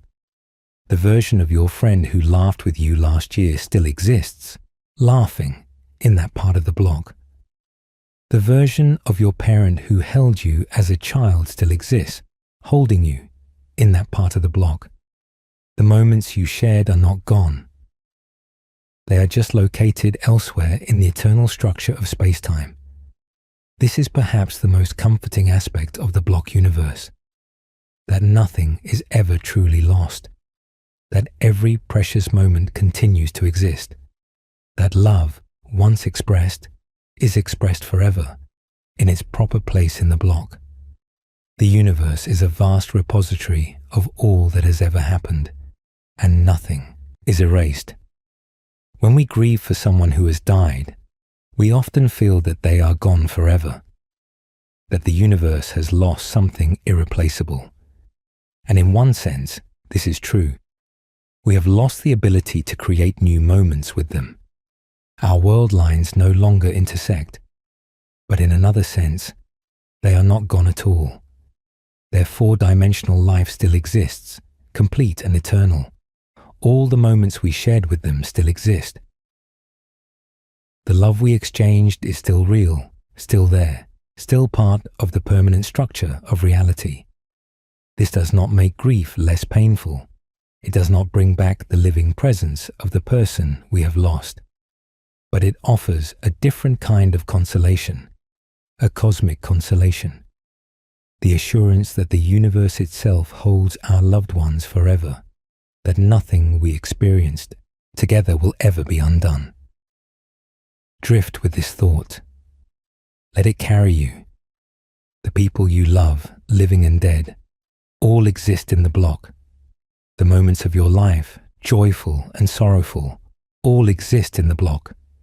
You are part of something vast and permanent, and so is everything you care about. Nothing is truly lost. Nothing ever can be. As the night grows deeper and your eyelids grow heavier, let this assurance cradle you. You are held by the universe, held in existence eternally. And so is everyone and everything you love. Now let us turn to one final topic before we bring this journey to a close. The topic of what all this means for how we live our lives. We have explored the philosophy and the physics. We have contemplated the nature of time and existence. But what does the block universe actually mean for how we wake up in the morning and go about our days? First, and most importantly, the block universe does not change the texture of lived experience. When you wake up tomorrow, time will still seem to flow. The past will still feel gone. The future will still feel uncertain. Your choices will still feel real and meaningful. The block universe does not ask you to stop experiencing life the way you naturally experience it. It just asks you to recognize that this experience is one perspective on a deeper reality. So go ahead and make plans, set goals, work toward the future, experience the anticipation of things to come, and the satisfaction of things accomplished. None of this is invalidated by the block universe. The experience of living forward through time is part of what it means to be a four-dimensional being embedded in a four-dimensional cosmos. But perhaps the block universe can add something to your experience. Perhaps it can help you hold your plans and goals a little more lightly. After all, whatever will happen already exists. You are not creating the future from nothing. You are experiencing a future that is already there. There is no need to grip so tightly, to strain so hard, to worry so much. The future will come as it comes, because it already exists as it exists. This is not fatalism. It is not giving up or becoming passive. It is simply a relaxation of the constant effort to control what cannot be controlled. The future is secure in its existence. Your job is not to bring it into being, but to experience it as it unfolds, to be present for each moment as it arises, to live fully in each slice of the block as you pass through it. Similarly, the block universe can help you release the burden of the past. We often carry our past mistakes like heavy stones, replaying them in our minds, wishing we had done differently. But in the block universe, those moments are what they are. They exist eternally, yes, but they exist as they exist. There is no alternate version where you chose differently, because no such version is real. The past is fixed, but it is fixed as what it actually was, not as what you imagine it should have been. This is an invitation to acceptance, not passive acceptance of injustice or harm, but acceptance of the basic structure of reality. The past is what it is. It cannot be changed. What you can do is learn from it, grow from it, and move forward into the next moment with whatever wisdom you have gained. The block universe does not erase the past or excuse the past. It simply places the past in its proper context, as one region of a larger whole, and the block universe can deepen your appreciation of the present moment. If all moments are equally real, then this moment right now is as real and as valuable as any other. It is not a mere transition between past and future. It is not a means to some future end. It is an end in itself, a complete and perfect moment, existing eternally in its place in the block. So take a moment right now to appreciate this moment. Feel your breath moving in and out. Feel the weight of your body against whatever surface supports you. Notice the sounds around you, the sensations in your skin, the thoughts drifting through your mind. This moment is eternal. This moment is real. This moment deserves your full attention and appreciation. In the block universe, there is no moment that is more important than any other. The grand climaxes of life, the births and deaths and weddings and achievements, are no more real than the quiet moments between. The moment you are in right now, drifting towards sleep, listening to these words, is as real and as eternal as any moment you have ever experienced or ever will experience. This is perhaps the deepest teaching of the block universe, that every moment matters, that every moment is eternal, that there is no hierarchy of importance, no division between significant and insignificant. Every slice of the block, every instant of existence, every breath and heartbeat and thought, all of it is held forever in the structure of reality. So cherish your ordinary moments. Cherish the coffee you drink in the morning and the sunset you see in the evening. Cherish the conversations you have and the silences you share. Cherish the feeling of water on your skin and wind in your hair and sunlight on your face. All of these are eternal. All of these are you, experiencing the cosmos from your unique position within it. And cherish this moment right now as you drift towards sleep. This moment of quiet contemplation. This moment of letting go. This moment of trusting the universe to hold you as consciousness fades and dreams begin. This moment too is eternal. This moment too is part of the permanent structure of reality. Let yourself sink into it. Let yourself be fully here, fully present, fully real. There is nowhere else you need to be, nothing else you need to do. Just this, just now, just you drifting in the eternal cosmos.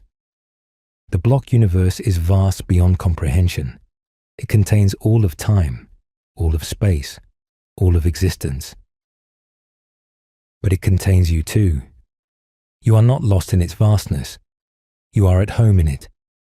A vital thread in the cosmic tapestry. A unique perspective on the infinite whole. And as you drift towards sleep, know that you are safe. Know that you are held. Know that nothing can unmake what you are.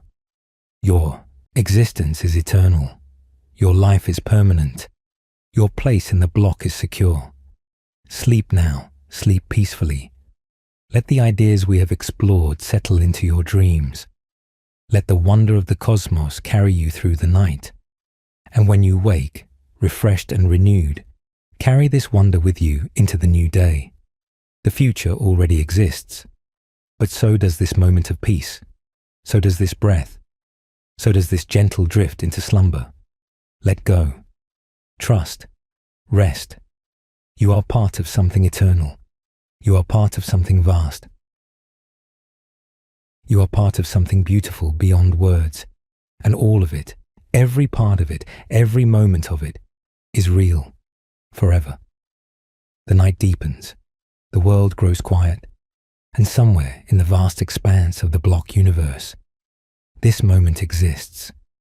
You drifting toward it, sleep, these ideas settling in your mind, this peace spreading through your being. It will always exist. It exists now. It has always existed in the timeless structure of space-time. And you, in this moment, are exactly where you are supposed to be, exactly who you are supposed to be, exactly what the universe needs you to be, in this slice of the eternal now. Rest in that assurance. Rest in that peace. Rest in the knowledge that you are held forever in the arms of eternity. Good night, fellow traveler. Good night, Eternal One. May your journey through the block be gentle, and may every moment of it be filled with wonder. For the cosmos is wonderful, and you are part of it, and that is enough. That is more than enough. That is everything. Sleep now. Dream now. Be now. In the eternal now. Forever. As consciousness fades and the boundary between waking and dreaming begins to blur, let these final thoughts accompany you into the night. The universe is stranger than we ever imagined. Time is not what we thought it was. The flow we feel so strongly is a construction of our minds, a useful illusion for navigating a world where the past and future are fundamentally different from our everyday perspective, even though physics suggests they are equally real. This strangeness is not something to fear. It is something to wonder at. The cosmos has revealed itself to be far more interesting, far more profound, far more beautiful than our naive intuitions ever suggested. We are privileged to live in an age when these insights are becoming available, when the human mind is beginning to grasp, however imperfectly, the true nature of time and existence. And yet, for all this strangeness, we are at home in the universe. We belong here.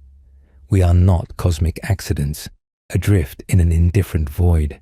We are the cosmos, experiencing itself, knowing itself, marveling at itself. When we wonder at the block universe, we are the universe wondering at its own structure. When we feel awe at the eternity of all moments, we are eternity feeling awe at itself. This is the final mystery, perhaps, that consciousness exists at all. That the block universe, in some of its regions, contains beings capable of contemplating the block universe.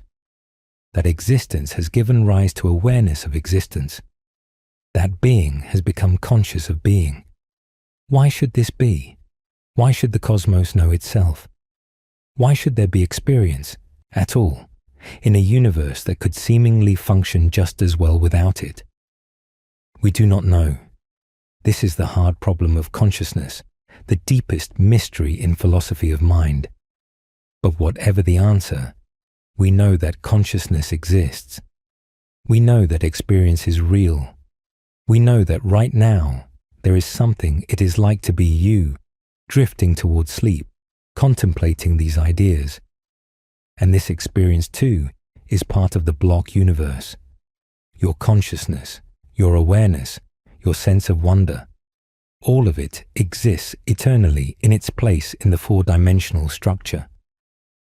The cosmos is not just a collection of particles and forces. It is also a collection of experiences, of perspectives, of windows through which being knows itself. You are one of those windows. Your life is one of those experiences. And it matters. Not despite the eternity of the block, but because of it. Your experience is a permanent part of reality. It cannot be undone. It cannot be erased.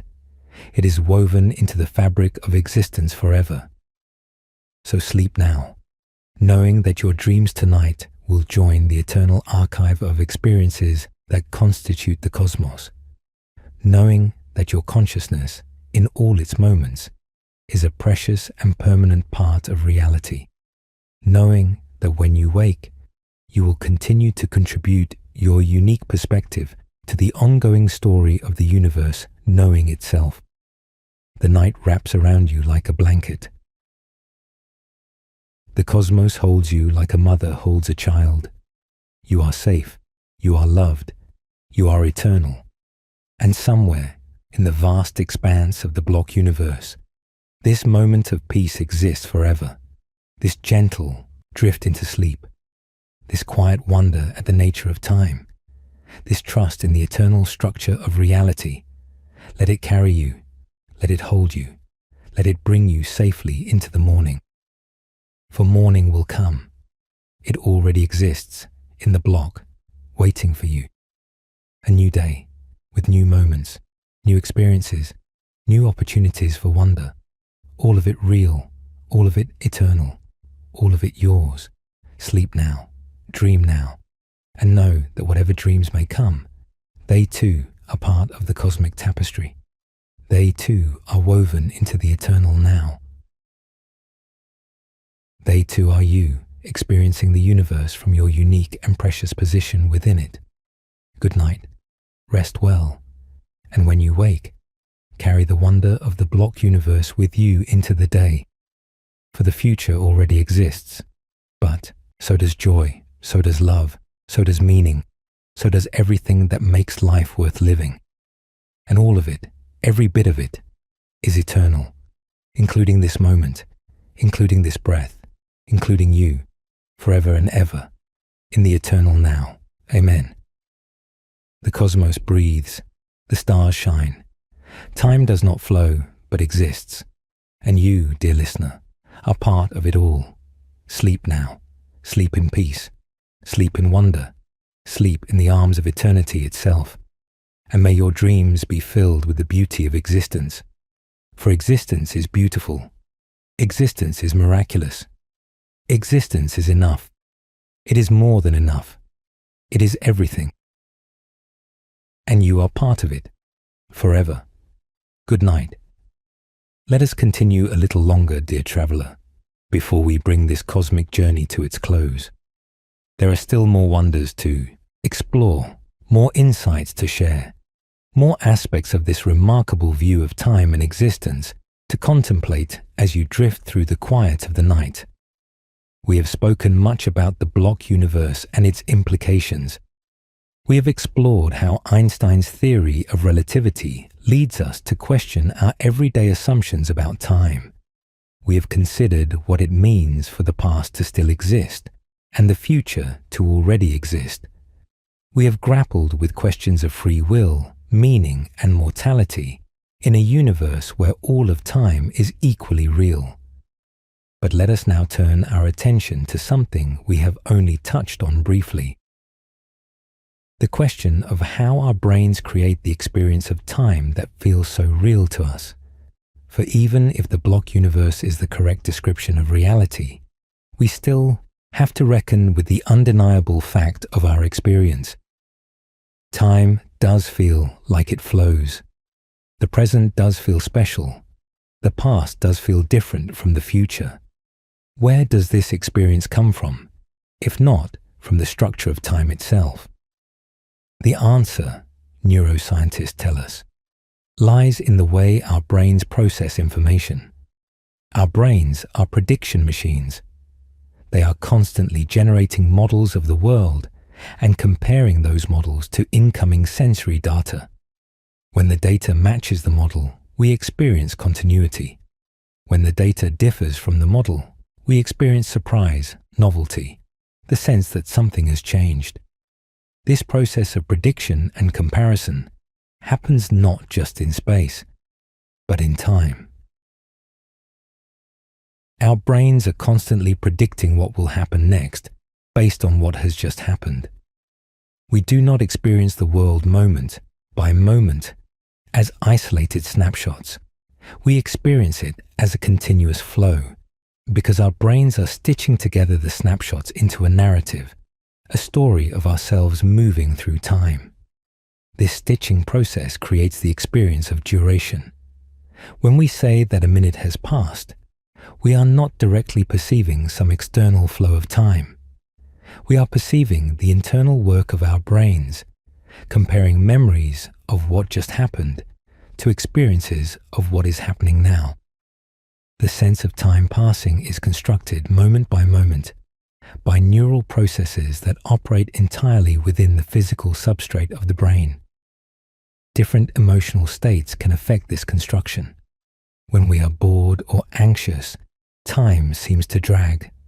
When we are engaged or excited, time seems to fly. These distortions in time perception reveal that our experience of time is not a direct readout of some external clock. It is a construction influenced by attention, emotion, memory, and many other factors. Even more remarkably, our brains seem to have no single clock at their center. There is no one place in the brain that keeps time for the whole system. Instead, time perception seems to arise from the distributed activity of many brain regions, each processing time in their own way, all contributing to the unified experience of duration that we take for granted. This has led some researchers to suggest that time perception is deeply similar to other perceptions, like color or sound. Just as color is a construction of the brain based on wavelengths of light, and sound is a construction of the brain based on vibrations in the air, so time might be a construction of the brain based on patterns of neural activity.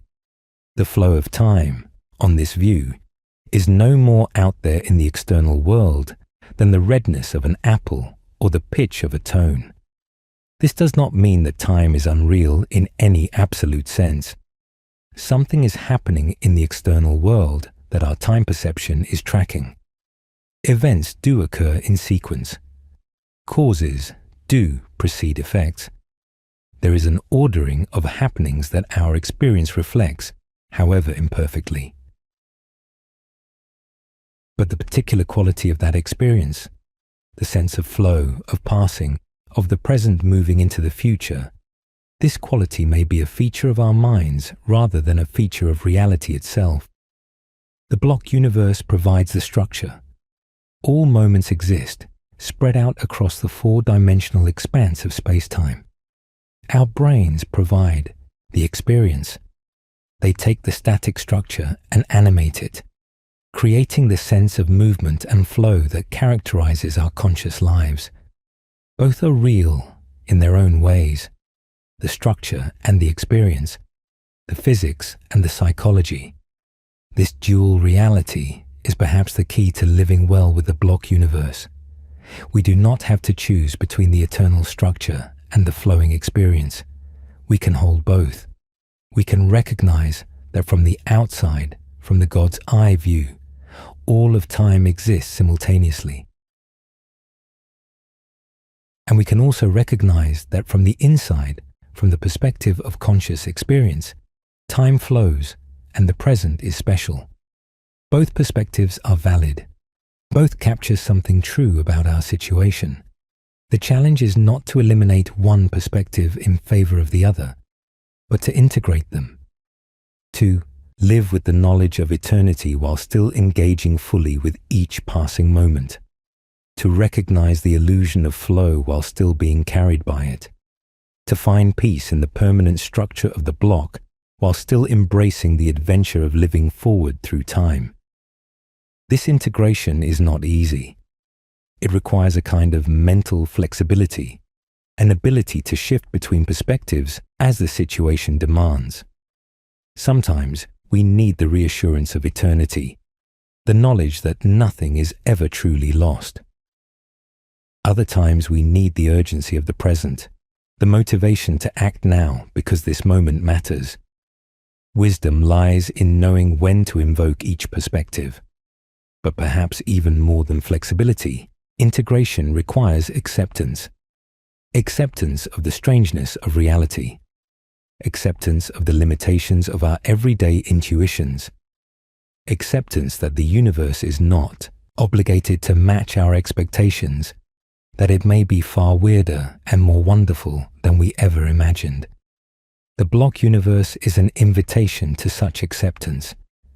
It says, look, time is not what you thought it was. The past is not gone. The future already exists. The flow you experience is a construction of your mind. These are strange truths, but they are truths nonetheless. Can you accept them? Can you live with them? Can you find meaning and joy and peace in a universe so different from your naive assumptions? I believe we can.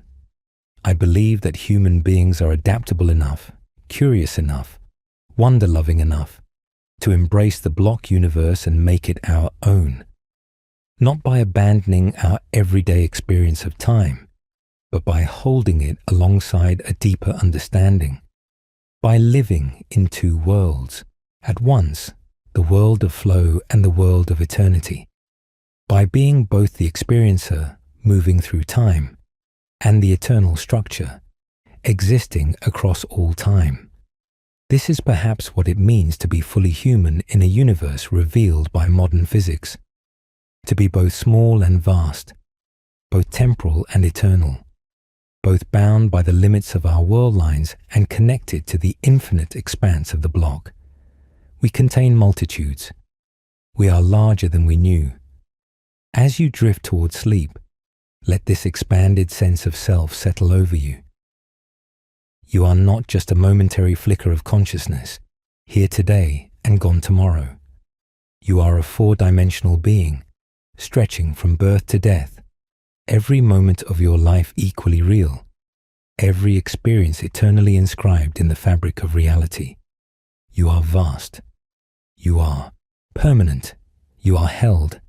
And yet you are also here now, in this particular moment, experiencing this particular breath, feeling this particular peace. The vastness does not diminish the intimacy. The eternity does not dilute the presence. You can be both eternal and present, both vast and intimate, both the whole of your life and this single precious moment. Hold both, cherish both.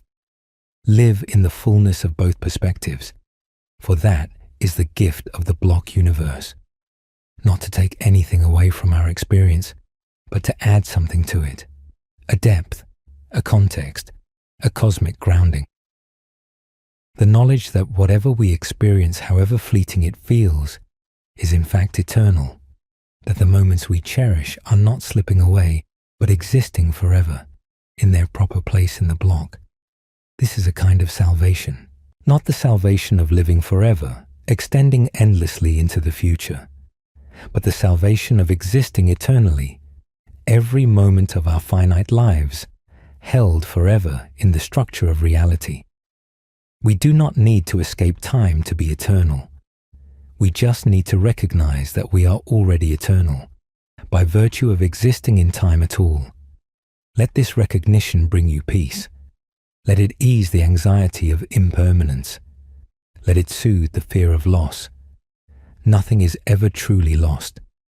Everything that happens, happens forever, in its place in the block. The joy you felt yesterday still exists. The love you will feel tomorrow already exists. And this moment, right now, exists eternally, a permanent part of the cosmic tapestry. As the night grows deeper and sleep draws closer, let us reflect on what we have learned. We began with a simple but profound claim. The future already exists, but the passage of time does not. This claim led us on a journey through the heart of modern physics, through Einstein's revolution in our understanding of time, through the concept of the block universe, through questions of entropy and the arrow of time, through puzzles about free will and consciousness. We discovered that our everyday intuitions about time are challenged by the physics of relativity. That simultaneity is relative, not absolute. That there is no universal now stretching across the cosmos. That past, present, and future are all equally real, all existing together in the four-dimensional structure of spacetime. We discovered that the flow of time we experience so vividly is likely a construction of our brains, a way of processing information that creates the sense of movement and passage, that the equations of physics do not contain any term for the flow of time, that from the perspective of the fundamental laws, past and future are essentially the same. We discovered that the arrow of time, the sense that past and future are different, arises not from the fundamental laws, but from the special conditions at the beginning of the universe, that the Big Bang was a state of incredibly low entropy, and the second law of thermodynamics drives entropy higher as we move away from that beginning, that our memories, our sense of causation, our entire experience of time's direction, all stem from this cosmological accident. We grappled with the implications of these discoveries for free will. We saw that the block universe does not necessarily eliminate free will, but it does reframe the question, that our choices exist in the block, but they are still our choices, that the existence of the future does not make our actions any less meaningful or any less ours. We considered what the block universe means for mortality. We saw that death is not an ending in the sense of erasure, but a boundary of our four-dimensional existence, that all the moments of our lives continue to exist, even after we have experienced them all, that there is a strange kind of immortality in the block universe, the immortality of existing eternally rather than living forever, and we explored how to live with these strange truths, how to integrate the perspective of eternity with the experience of flow. How to find peace in the permanent structure while still engaging with the adventure of living. How to hold paradox without needing to resolve it. These are deep waters. We have only begun to explore them. There is much more to say, much more to think, much more to wonder about. The nature of time remains one of the greatest mysteries in physics and philosophy. The block universe is one powerful framework for thinking about it, but it is not the only one. Other views exist, and the ultimate truth may be stranger than any of our current theories. But whatever the ultimate truth turns out to be, the insights we have explored tonight have value. They expand our sense of what is possible. They challenge our assumptions. They invite us into a larger vision of reality. They remind us that the universe is not obligated to be simple or intuitive, that it may be vast and strange and wonderful beyond our wildest imaginings. And that is perhaps the deepest gift of physics. Not just practical applications, not just technological power, but a window into the true nature of reality. A chance to see beyond the surface of things, to glimpse the deep structure that underlies our everyday experience. A reminder that we live in a cosmos of inexhaustible mystery, that there is always more to discover, always more to wonder at. So carry this sense of wonder with you. Carry it into your dreams tonight and into your waking life tomorrow. Let the block universe be not a source of anxiety or despair, but an invitation to awe. The future already exists, yes, but what a future it might be. What wonders might be waiting for you, already there, already real, in the parts of the block you have not yet experienced. And the past is not gone, yes, but what a gift that is. All the moments of your life preserved forever, held eternally in the fabric of reality. Nothing lost, nothing forgotten. Everything you have ever experienced still existing, still real, still part of you. You are a four-dimensional being in a four-dimensional cosmos. You are eternal in the only way that matters, by existing in time, by being a permanent part of the structure of reality. And each moment you experience, from the most mundane to the most transcendent, is a moment that exists forever. This is your birthright. This is your inheritance. This is what it means to be a conscious being in a universe where time is not what it seems. Embrace it. Wonder at it. Find peace in it. And as you drift now into sleep, know that this moment of drifting, this moment of peace, this moment of letting go, is eternal. It will always exist in its place in the block. You will always be here, in this moment, forever. Sleep now, eternal traveler. Sleep in the arms of the cosmos. Sleep knowing that you are held, that you are safe, that nothing can ever take from you the moments you have lived. The future already exists. The past still exists. And you exist eternally, across all the moments of your life.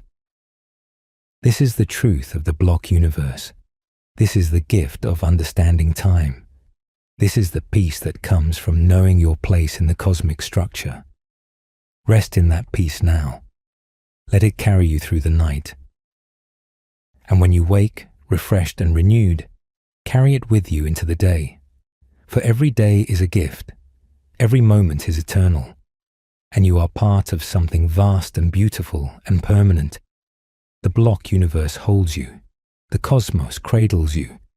And in this moment, as in all moments, you are exactly where you are meant to be.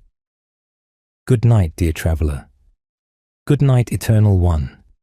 May your dreams be peaceful. May your rest be deep. And may you wake with a sense of wonder at the strange and beautiful universe you call home. For it is strange, and it is beautiful, and it is home, now and forever, in the eternal now. Across all the moments of all the times, you are held, you are loved, you are eternal. Sleep well, and thank you for joining us on this journey through time and existence. Thank you for opening your mind to these strange and wonderful ideas. Thank you for being part of this exploration of the cosmos and our place within it. Until next time, this is Cosmic Drift, reminding you that the universe is vaster and more mysterious than we can imagine, and you are part of it all. Good night. Before we part, let us spend a few more moments together in this quiet space. A few more breaths, a few more thoughts to carry with you into the night and beyond. The ideas we have explored tonight are not just abstract philosophy. They touch on the most fundamental questions of human existence. Who are we? What is our place in the cosmos? What happens when we die? Does our life have meaning? these questions have haunted humanity since the first humans looked up at the stars and wondered what it all meant. The block universe offers one set of answers. Not complete answers, not final answers, but answers that are grounded in our best understanding of how the physical world actually works. And these answers, strange as they are, carry a certain comfort. They tell us that we are more than we appear, that our lives are permanent features of reality, that nothing we experience is ever truly lost. Consider again the people you love, your parents, your children, your friends, your partners. In the block universe, every moment you have shared with them exists eternally. Every conversation, every embrace, every laugh, every tear. These are not memories that fade and distort over time. They are actual moments still happening in their place in the block, as real as the moment you are in right now. When we lose someone to death, we often feel that they have been taken from us, that the universe has stolen something precious that can never be recovered. But the block universe suggests a different picture. Your loved one still exists. All the moments of their life still exist. The relationship you had with them still exists, woven into the fabric of space-time itself. Death changes your relationship. Yes, you can no longer create new moments together. But it does not erase what was. It cannot erase what was. What was, is, forever. This is not a consolation that eliminates grief. Grief is appropriate when we lose someone. We grieve the future moments that will never be, the experiences we will never share, the presence we can no longer feel. This loss is real and deserves to be mourned. But alongside the grief, there can be a recognition that the past still holds everything you shared, that the love you gave and received is still being given and received eternally in those moments that exist forever in the block. Perhaps this is what it means to find peace with loss, not to forget, not to stop missing, but to recognize that nothing is ever truly gone, that the block universe holds all that was, and all that was remains real, that your loved ones are not nowhere, they are somewhere.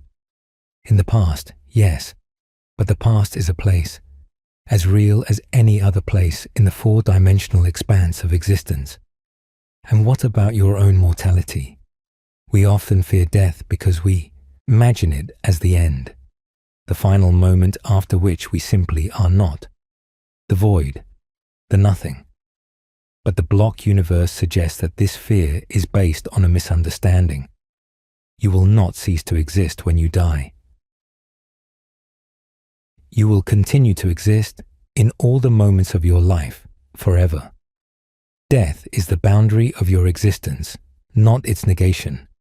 Beyond that boundary, there is no more of you.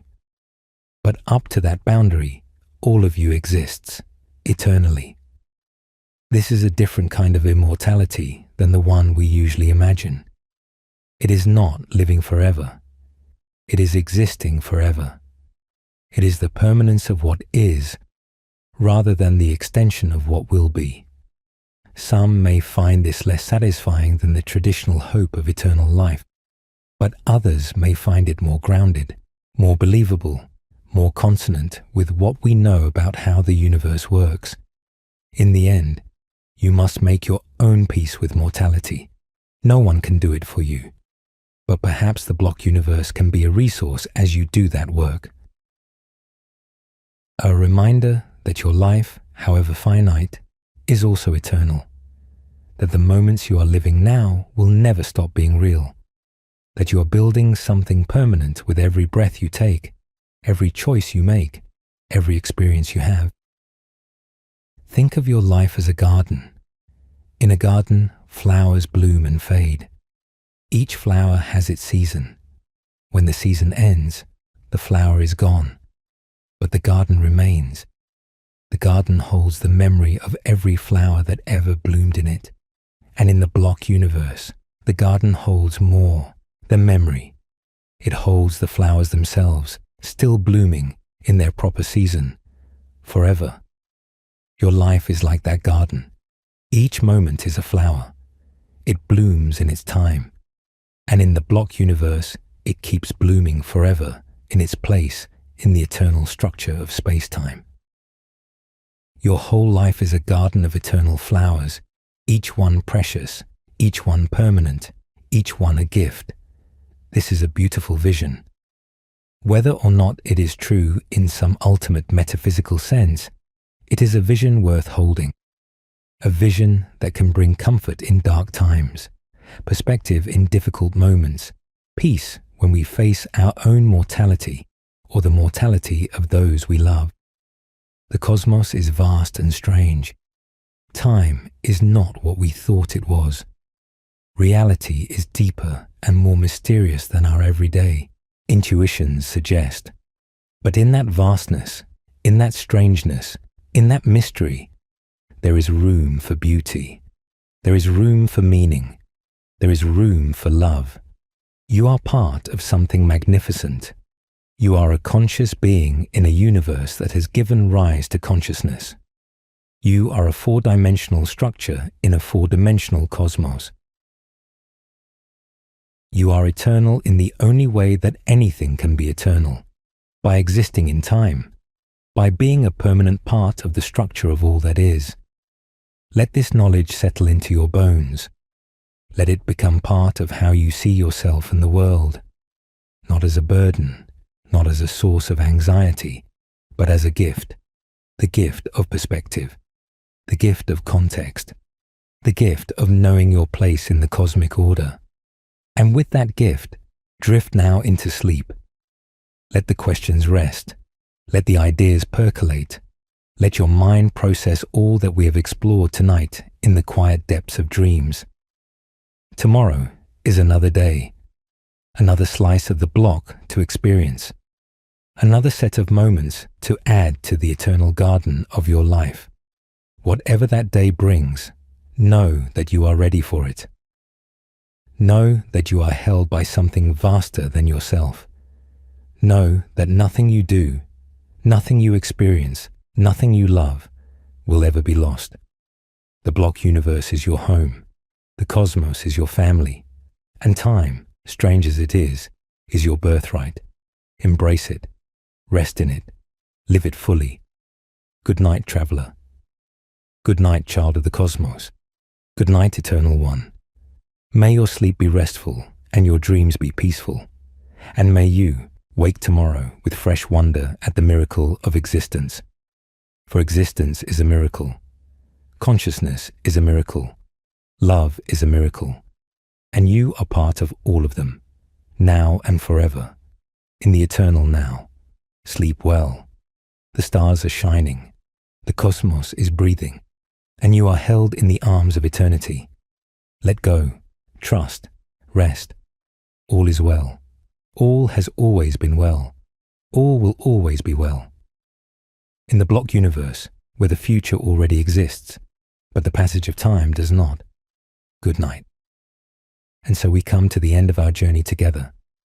But remember, in the block universe, endings are not what they seem.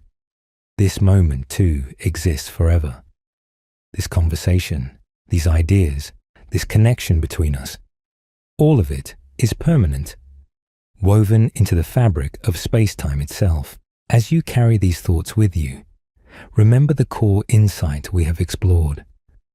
The future is not an empty void waiting to be filled. It is a place that already exists, as real as the room you are in right now. And the past is not a fading memory, gradually dissolving into nothing. It is a place that still exists, holding everything that ever happened, forever. This changes nothing about how you should live. You still need to make choices. You still need to plan and hope and dream. The existence of the future does not mean you can simply wait for it to arrive without effort. You are part of the process that makes the future what it is. Your choices, your actions, your very being, all contribute to the shape of the block. But perhaps this knowledge can take some of the pressure off. Perhaps knowing that the future already exists can free you from the anxiety of trying to control the unknown. Perhaps knowing that the past still exists can free you from the regret of thinking that your mistakes have somehow disappeared into a void where they can never be made right. Everything exists. Everything is held. Everything matters because everything is permanent. This is the peace of the block universe. Not the peace of knowing what will happen, for we cannot see the future from our position in the block, but the peace of knowing that whatever happens is part of something eternal, that our lives, our struggles, our joys and sorrows, all are inscribed forever in the structure of reality. You are not adrift in a meaningless void. You are at home in an eternal cosmos, and every moment of your existence from the first breath to the last is held forever in the arms of space-time itself. This is your inheritance. This is your truth. This is your peace. May it comfort you tonight. May it guide you tomorrow. The future already exists, but so does your capacity for wonder. So does your ability to love deeply. Rest now in that knowledge. Rest deeply in the eternal now. Good night from Cosmic Drift. May the stars watch over you always, forever.